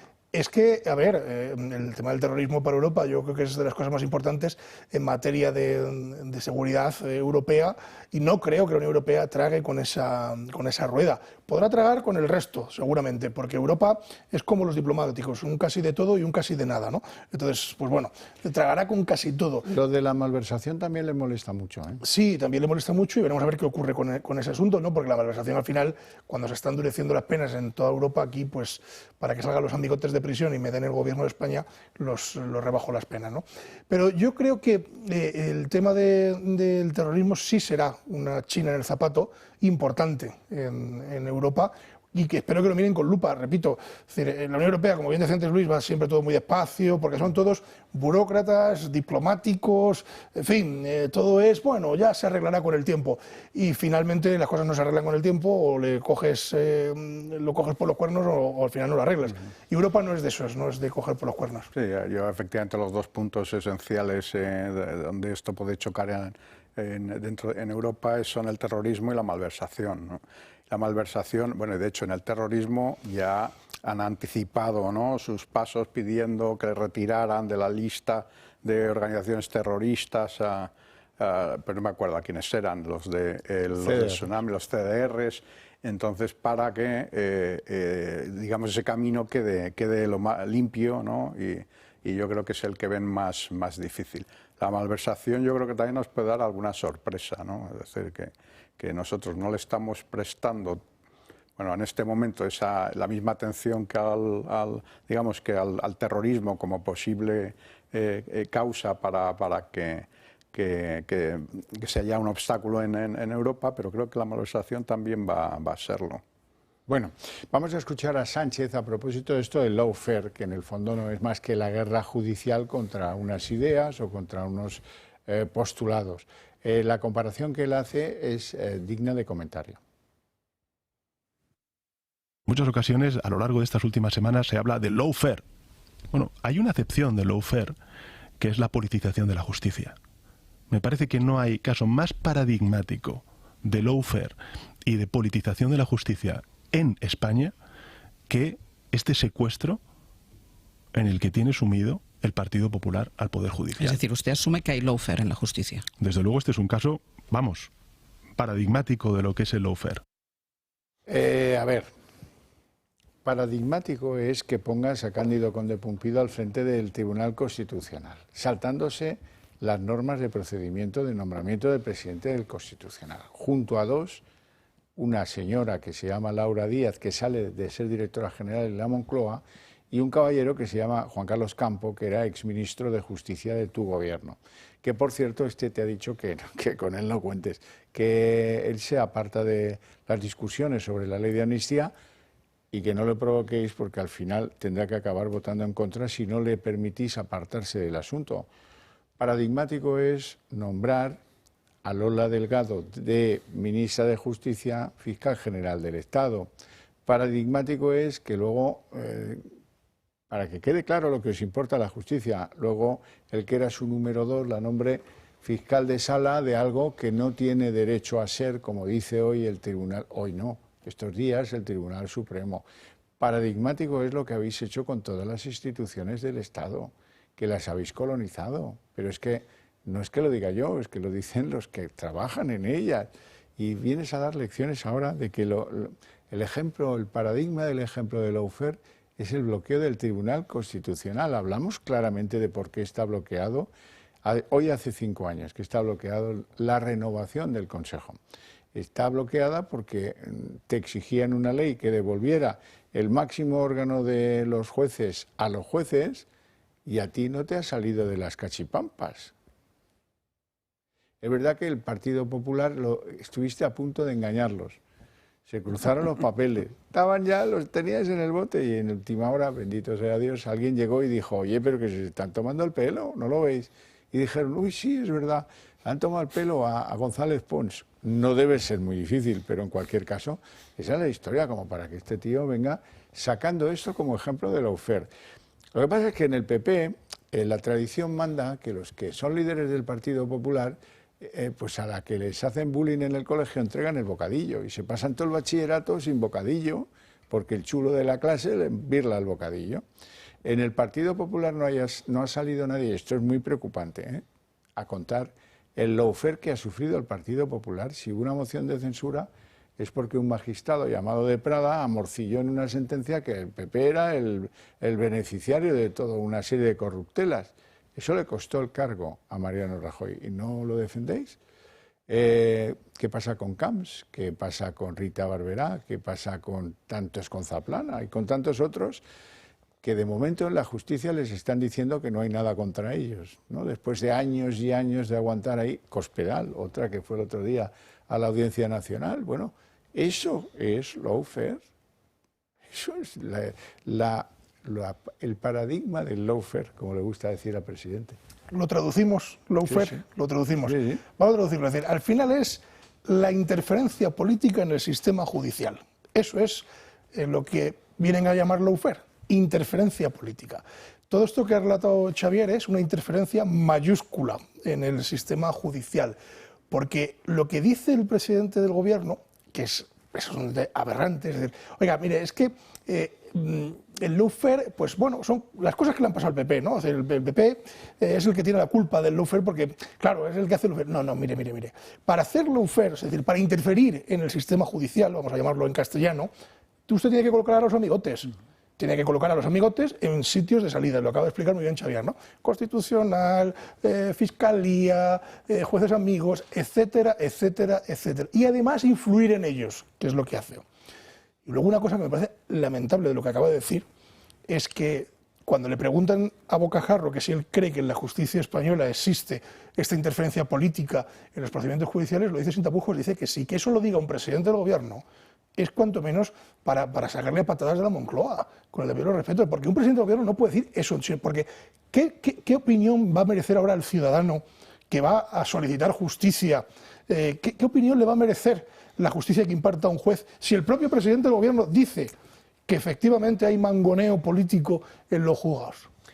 Bueno, lo está diciendo en la SER, ¿no? Que ellos mismos, bueno, pues esa herramienta tan buena para destruir la vida de las personas, ¿no? Cuando, pues, como es el caso de Camps o el caso de Rita Barberá, pero lo que está, o sea, implícitamente lo que está diciendo es que la interferencia política sobre los jueces la ejerce la derecha y que ellos tienen que resolverlo. ¿Y cómo lo van a resolver? Pues colonizando y tomando control sobre el Poder Judicial. Sí, sí. Y que se preparen otros poderes que van después en la misma cordada.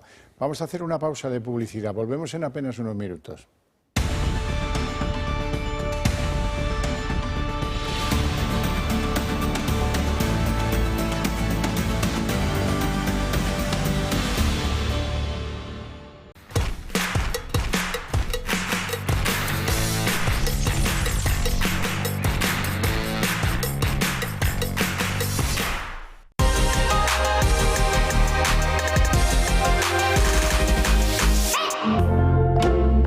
Hoy en Recomendaciones del Toro por España les hablamos de sabores Sierra de Madrid. Algo está pasando, pero no son los cuernos que se imaginan. Póngale los cuernos a su embutido de siempre y prueben sabores Sierra de Madrid. De ternera, ciervo, corzo, jabalí. Lo elaboran con la mejor selección de carnes. En marzo de 2023, su chorizo de ternera IGP Sierra de Guadarrama ha sido galardonado con el primer premio al mejor chorizo del mundo en categoría especial y su chorizo de cerdo ibérico con el tercer premio. Aprovecha ahora y consigue sabores Sierra de Madrid, embutidos premium de la Sierra de Guadarrama. Es una recomendación del Toro Televisión. Todos alguna vez hemos mirado al cielo y nos hemos preguntado hacia dónde iba ese avión. Y la respuesta era que cada persona, a pesar de seguir un mismo camino, llegaba a un destino diferente. Que no volamos a lugares, sino a personas, a momentos, a sensaciones.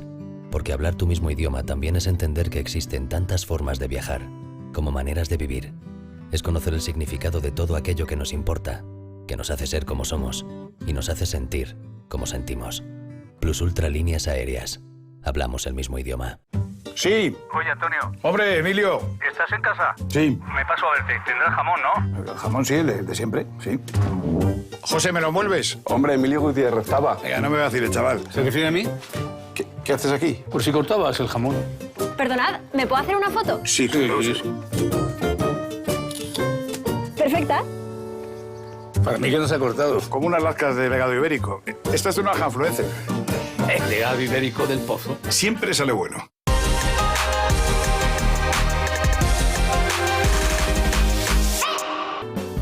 Hoy, en Recomendaciones del Toro, les hablamos de Olivos Montemayor, leña de olivo a domicilio a toda España en sacas paletizadas. Haga su compra en la web www.olivosmontemayor.com y recíbalo en 72 horas en su domicilio.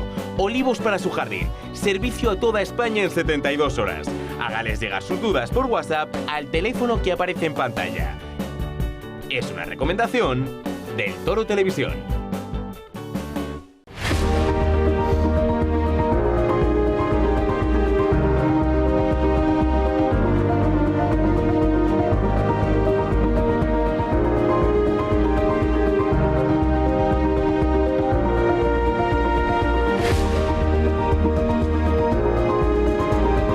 Si enseña su carnet de socio del Club de Amigos, tendrá un 10% de descuento en el total de su factura.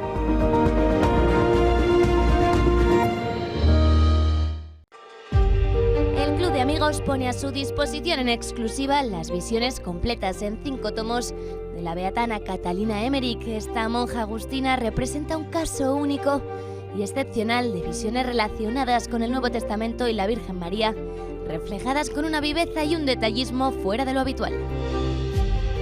Si adquieren esta obra única, se llevarán de regalo un juego de cartas de España. Podrán elegir entre Conoce España y Juega España, una forma divertida para que sus hijos conozcan la historia de nuestro país. ¿Qué tal? Bienvenidos a En Dos Continentes. Todo lo que no se cuenta sobre Estados Unidos, lo que no se sabe en Canadá, en Europa y en todo lo que les rodea.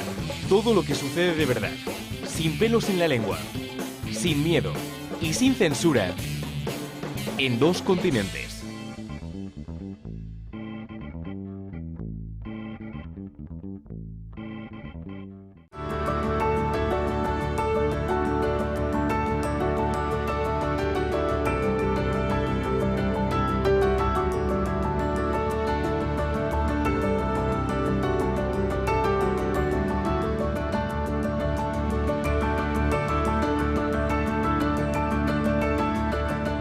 Si enseña su carnet de socio del Club de Amigos, tendrá un 10% de descuento en el total de su factura.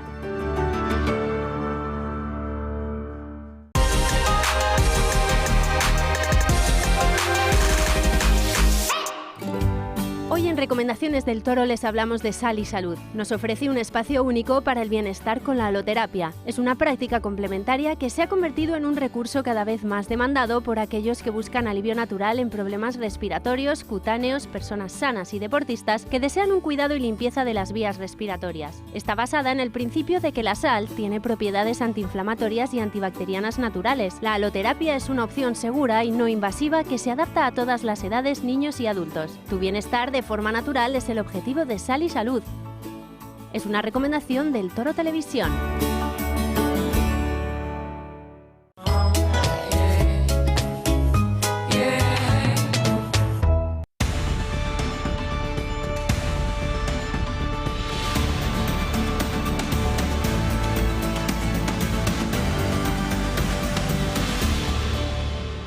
Bueno, está claro que ahora sufrimos un virus que no es el COVID, es el virus del efecto de la extrema izquierda sobre un tío que le da igual todo y que él tira por en medio y consigue sus propósitos pues cediendo cosas que no son suyas. Pero antes que eso tuvimos otros virus. Este es un país de una historia muy larga, ha tenido muchos virus, muchos virus. El virus anterior se llamaba bipartidismo.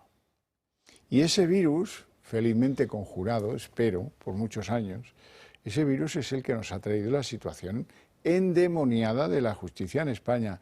Ustedes no tienen por qué saberlo, pero sepan que hubo años y años y años y años en las que un señorito elegido por el PSOE y un señorito elegido por el PP se sentaban y cambiaban naipes. A ver, ¿a ti qué te escuece? Uy, yo tengo un procedimiento en Valencia tremendo que me puede mandar a hacer puñetas. Bueno, venga, el presidente de la audiencia que sea de los tuyos. Toma, naipe. Oye, pues yo tengo uno en Tenerife que... Pues nada, te lo cambio. Ahí va, el presidente de la audiencia de Tenerife. Hombre, yo tengo en Oviedo un problemón que ¿para qué? Venga, pues quédate tú, presidente de la audiencia de... O el del Tribunal Superior de Justicia, que para los efectos es mejor todavía, ¿no? Mucho mejor. Vale. Así, esto parece dicho así un choteo, ¿no? Pero esto ha sido la norma de conducta. Y eso se transaba en el Consejo del Poder Judicial, el máximo órgano de gobierno de los jueces, donde pues, se trasladaba la composición del Congreso miméticamente al número que cada uno se repartía con el otro y se establecían acuerdos sobre quién va a ser presidente, por cuánto tiempo, y luego le va a reemplazar este otro, es decir, cartas marcadas. Eso, pues al final, ante la exigencia de los jueces, oiga, queremos un órgano de gobierno compuesto y decidido por los jueces, no por los partidos políticos, que si les dejan, te colonizan hasta el baño, hasta los virus del baño, todos. Bueno, eso ha conducido a una situación lamentable de 5 años de bloqueo de la renovación de los cargos del Consejo General del Poder Judicial, con dimisión del presidente para ver si dinamitaba la cosa. No le salió. Con posturas encontradas, con negociaciones en las que estuvieron a punto de convencer al tonto que mandó el PP de un acuerdo en el que le metían la mano en el bolsillo y ni se enteró. Bueno, pues ahí seguimos, 5 años después, con el bloqueo del Consejo General del Poder Judicial. El Consejo General del Poder Judicial cumple 5 años caducado, tiempo que ha estado en funciones y que desde el propio órgano lo ven como insostenible. El Consejo fue constituido hace 10 años, en 2013, con los 20 vocales que dicta la ley, más el presidente elegido por ellos mismos. En este caso fue Carlos Lesmes. Tras 5 años debería haberse renovado, pero la falta de acuerdo entre PSOE y PP, ya que suman las mayorías necesarias para reformarlo, ha producido el bloqueo todo este tiempo. Lesmes envió escritos con destino a las Cortes para hacerles llegar la necesidad de actuar para llegar a un acuerdo. Y en uno de los discursos de inauguración del curso judicial alertó que lo que estaba sucediendo era una grave anomalía y amenazó con dimitir para forzar el pacto entre el Partido Socialista y el Partido Popular. En octubre de 2022 dimitió. Le sucedió Rafael Mozo como presidente interino y tras la jubilación de este, Vicente Aguilarte recogió el testigo interino. A día de hoy quedan 16 vocales, tras las jubilaciones de Rafael Fernández Valverde y Rafael Mozo, la dimisión de Concepción Sáez y el fallecimiento de Victoria Cinto. Y en total hay 85 vacantes en la cúpula judicial que están esperando a que alguien ocupe los puestos. Dentro de la crisis que esto supone, las salas de lo contencioso administrativo y de lo social han entrado en colapso. El PSOE plantea la reforma de las mayorías necesarias. El Congreso elige 6 vocales y el Senado otros 6, entre jueces y magistrados. El Ejecutivo quiere modificarlo a su antojo, para que sea la Cámara Baja la que únicamente elija, ya que el Partido Popular tiene la mayoría en el Senado. La falta de acuerdo está produciendo un bloqueo, que a su vez merma las funciones del Consejo General del Poder Judicial. Está habiendo una crisis judicial. Bueno, ese es el origen de la crisis. Es verdad que el Partido Popular ha dicho que si se hace una ley para que esta sea la última vez que se renueva de esta manera pactada y el reparto no es muy desfavorable, pues que transigiría.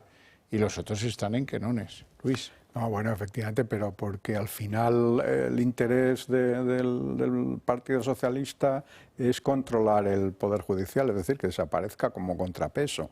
Entonces, y poderlo, o sea, por un lado, que a ellos no les afecte, ¿no? Y por otro, pues que si necesitan utilizarlo, ¿no? para contra el adversario, pues que lo puedan hacer. Y entonces, si yo quiero hacer solo en el Congreso con mayorías o sea, que con mayorías simples normales, ¿no? Pues es que como yo ya tengo eso bajo mi control, pues yo ya soy capaz, ¿no?, de tomar control sobre el Poder Judicial ya de manera definitiva. Entonces, bueno, pues yo creo que esto, que efectivamente por el bipartidismo, ¿no?, que antes muy comentaba, averiado, efectivamente lo ha averiado, pues ya al final hemos llegado hasta aquí, donde ya la avería pues supone, ¿no?, que se ha gripado, ¿no?, el sistema. Yo creo que a ninguno le interesa que los jueces elijan por sí solos, porque esto tendría una solución facilísima, que es legislar para que los jueces elijan entre ellos, punto. Ni Senado, ni Congreso, ni nada. Simplemente que se eligen entre ellos. Lo que pasa es que yo creo que ni al PP le interesa, ni al PSOE, por supuesto, no le interesa, en este momento menos, que están nombrando a dedo. Y es tremendo porque como sigue habiendo bajas en el Consejo General del Poder Judicial, con el debido de los respetos vamos a tener que poner a los ujieres a ocupar las mesas y las sillas que están vacías en este momento, ¿no?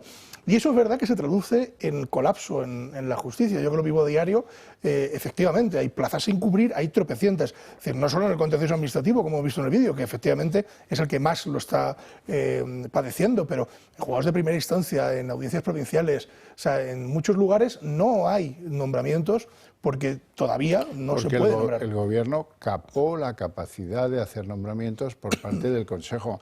El interés político por controlar el Consejo es porque ahí es donde se hacen, cuando es normal el Consejo y está en ejercicio, es donde se hacen los nombramientos. Por eso es fundamental tener ahí mayorías para impulsar a tus candidatos. El Gobierno se cabreó muchísimo porque no podía hacer la renovación que a él le convenía del Consejo y legisló para que no pudieran nombrar a nadie. Y mira lo que han producido, claro, ¿qué ha pasado? Un colapso, o sea, al final es un colapso de la justicia. O sea, pongo un ejemplo, ¿no? El juzgado número 1 de Madrid, que es el número 1 de primera instancia, está sin juez, está sin secretario judicial, es decir, y eso al final ¿en quién repercute? En los que estamos sentados en esta mesa, en los que nos están viendo en casa, que cuando quieren ir a una herencia, un divorcio, un desahucio, pues ven cómo sus procedimientos se mueren en un cajón, y cuando yo voy a protestar, que he ido a protestar, me dice la pobre funcionaria que me atiende, pase letrado, mire. Entonces yo miro la inmensidad de aquel juzgado y dice, es que solo somos 5. Digo, hombre, 5, dice, teníamos que ser 15, somos 5.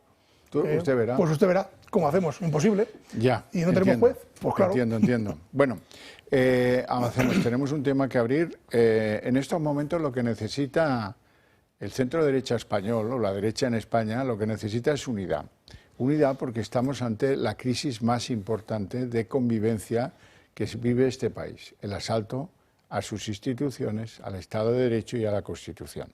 En lugar de tener eso, lo que tenemos es la más absoluta de las divisiones entre el Partido Popular y Vox y el Partido Popular. Antes hemos tenido aquí al representante Figaredo de Vox en el Congreso y nos contaba, hombre, es que no podemos estar con ellos en las manifestaciones Frente Común contra el golpe de Estado, etcétera, etcétera, si ellos van y pactan con el PSOE, con Junts y con Esquerra el reparto de las comisiones parlamentarias, que las que, por cierto, han dejado fuera a Vox, pero la cuestión, según dice Figaredo, no es eso, es que no se puede pactar nada con Sánchez y sus socios. Y el PP, pues, no tiene esa visión de la jugada. Vamos a escuchar a Ignacio Garriga, ¿cómo lo cuenta? No entendemos, como seguro tampoco entienden muchos españoles, que se convoque a manifestaciones el domingo y el lunes se pacte con el Partido Socialista y con Sumar en el Congreso de los Diputados. Constatamos que el Partido Popular no quiere trabajar de la mano con Vox para parar el golpe de Estado que está liderando el Partido Socialista con el cabecilla Pedro Sánchez. Estamos convencidos que los españoles no entienden absolutamente nada, que vuelva ese Partido Popular más obsesionado en distanciarse de Vox que en distanciarse del Partido Socialista. Bueno, pues ahí la tenemos armada. Y si hay un momento en el que necesitamos unidad de todos, es este. Ya tú, perdón. Sí, yo lo creo, pero es que además es una cosa muy curiosa, porque yo creo que que el PP y Vox, lo he dicho muchas veces en esta mesa, están condenadísimos a entenderse. En esto más que en otras cosas. En todo, prácticamente, porque al final Vox no deja de ser el hijo pequeño del Partido Popular. Es así. O sea, y el que no lo quiera ver así, pues es que no ve la realidad, porque han salido del Partido Popular. Dicho esto, ese distanciamiento pues no lo comprendo. Y lo de las comisiones, Xavier, va muy enlazado con lo que decías del bipartidismo. Sigue habiendo maneras y demanes de bipartidismo. Es decir, ¿por qué el PSOE... pasado es el pasado. Claro, ¿por qué el PSOE y el PP se reparten la tortilla? Pues porque viene de esa reminiscencia del bipartidismo. Es decir, venga, cromos, comisiones, tú presides esta, yo aquella, tú vicepresidente de esta, tú secretario primero, tú secretario segundo, y vamos haciendo el encaje. Y dejamos fuera de la Cámara al tercer grupo político más grande, ¿no? Es decir, que bueno, pues, hombre, también tendrá derecho a ese reparto, entiendo yo. Sí, la cosa que discute Vox es que en estos momentos con Sánchez ni a por pipas, que no, que nada con Sánchez. Sí, no, al final es una reminiscencia del bipartidismo y es esa estrategia, ¿no?, de decir, bueno, pues vamos a ser los únicos que representemos al centro derecha. Y en esa estrategia, pues yo creo que está la negociación con el PSOE. Al final, con los socialistas negociar las comisiones, luego los socialistas deciden cómo las reparten las suyas, ¿no? Y al final las reparten entre sus aliados para que estén tranquilos y le apoyen a lo largo de la legislatura, ¿no? Y en el otro caso, pues dice, bueno, es que yo creo que la estrategia del PP de que yo voy a ser la única oposición, voy a ser el único representante del centro derecha, y claro, pues al final sale esa... Bueno, pues mira, si nos ve Feijóo y no ha escuchado eso que he contado yo de cómo fue el COVID en Galicia, muy importante, hay que saberlo para saber cómo son nuestros líderes políticos, ¿eh? El certificado para entrar en Galicia y la vacunación obligatoria, ole la libertad y el liberalismo, ¿eh? Eso que no quede duda. Vamos a ver unas encuestas que publica hoy el diario El País. Es la encuesta a propósito de qué harían los españoles si tuvieran que votar hoy. Hoy, momento de cumbre de, digamos, la fiesta. Según este criterio, el Partido Popular ganaría las elecciones con 147, el PSOE se bajaría, no mucho, a 119 desde 121, ridículo, ¿verdad? Y Vox tendría 30 diputados, es lo que... de 33 a 30. Bueno, bien, pues este dibujo del País, es el que daría mayoría absoluta a un gobierno del Partido Popular y Vox. Es decir, que al Partido Popular, que ha crecido desde las elecciones, pues 10 escaños, le faltan 30 para poder aspirar a algo. Lo digo por si a alguien las matemáticas no le son propias y las desconoce o no le interesan una castaña. Por cierto, ya que hablamos del País y de sus encuestas, hoy han hecho una encuesta divertidísima. Diga usted qué connotaciones le produce oír hablar de la amnistía. Y hombre, pues podías elegir entre privilegio, injusticia, convivencia o integración. Resultado de la encuesta, el 60% de los españoles considera que la amnistía es injusta y un privilegio. El País, insisto, o sea que empieza a quedar bastante claro cuál es el sentir mayoritario. Esto le importa a Sánchez una higa, eso ya lo sé, pero eso es lo que dicen los encuestadores de El País. Desde luego, vamos a ver, es decir, yo creo que no encontraríamos a nadie, si encontramos a alguno, será algún fanático del PSOE o de Podemos que defienda esta tropelía, es decir, que la defienda al menos con criterio, porque hemos visto a ministros intentar hacerlo. Hemos a ministros intentar hacerlo que no se lo creían ni ellos. Entonces yo creo que el conjunto de los españoles, sea de derechas o sea de izquierdas, es fácil de entender que una amnistía es un privilegio exclusivo de un grupo concreto. Es decir, aquel que robe y una injusticia total. Es decir, aquel que va a robar manzanas y le trincan, pues lógicamente va a ir a la cárcel, ¿no? Se supone.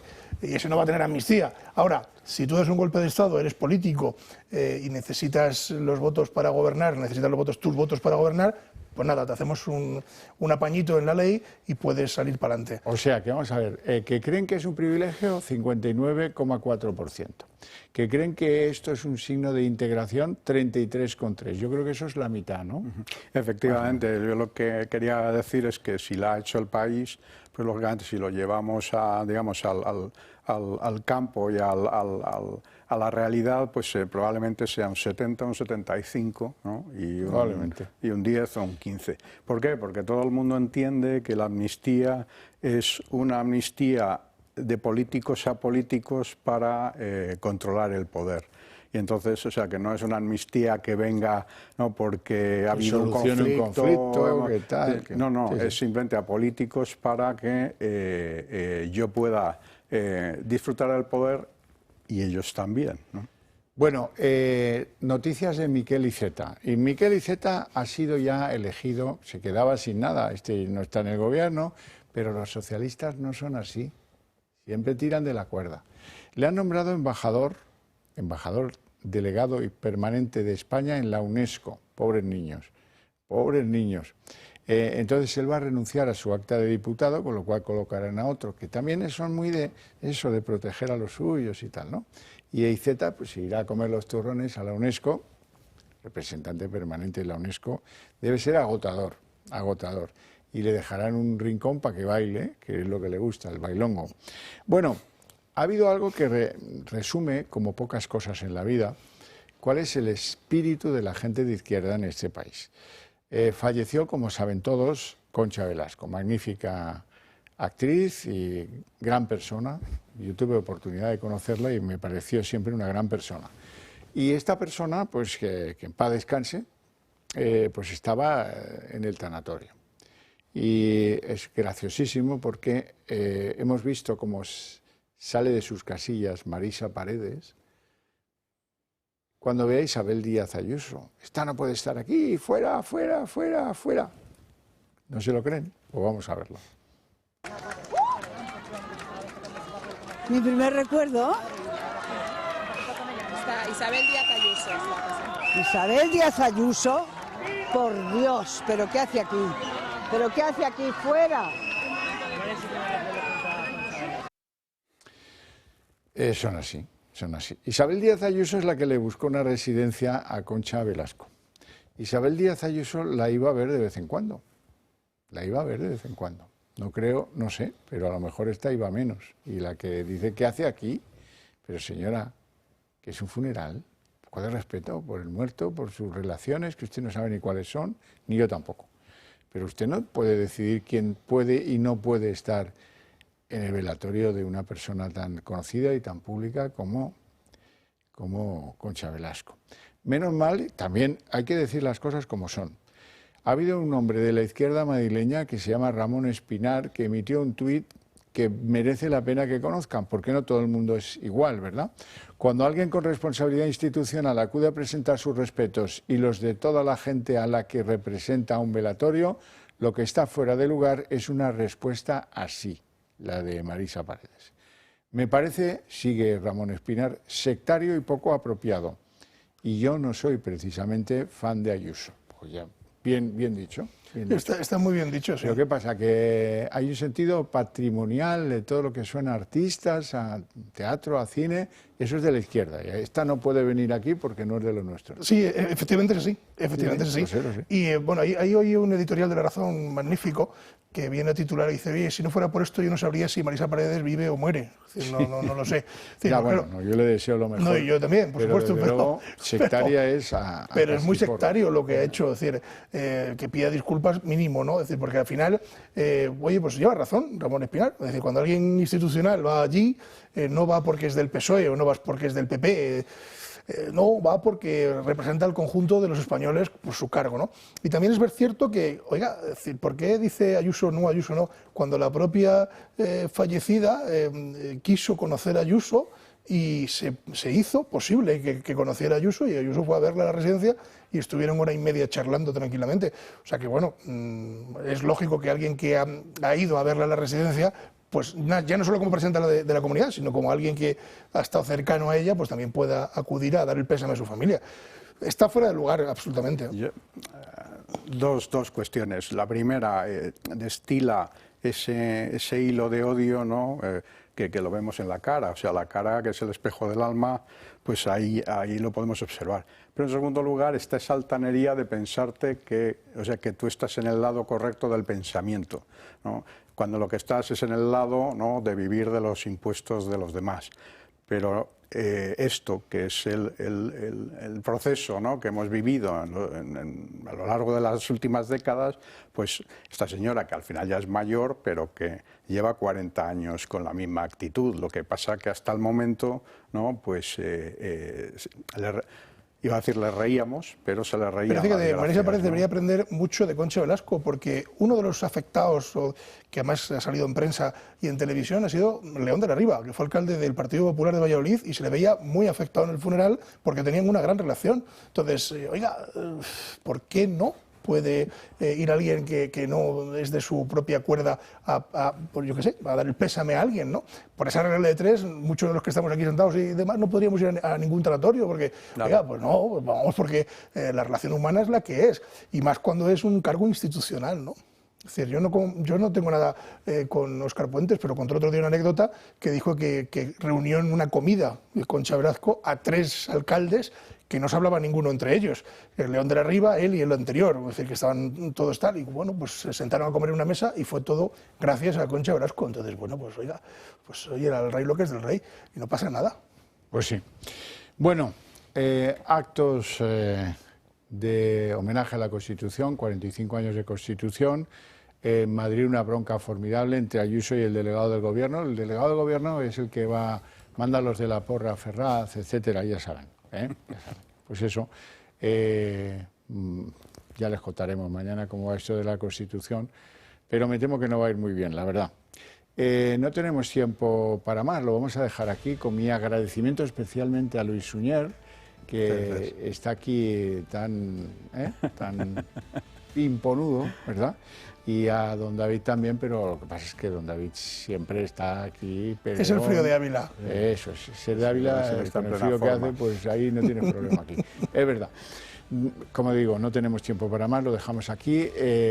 Ya saben que a continuación Sandro Meico, ya saben que después de Sandro Meico el Toro, ya saben todo lo que tienen que saber. Así es que hasta mañana.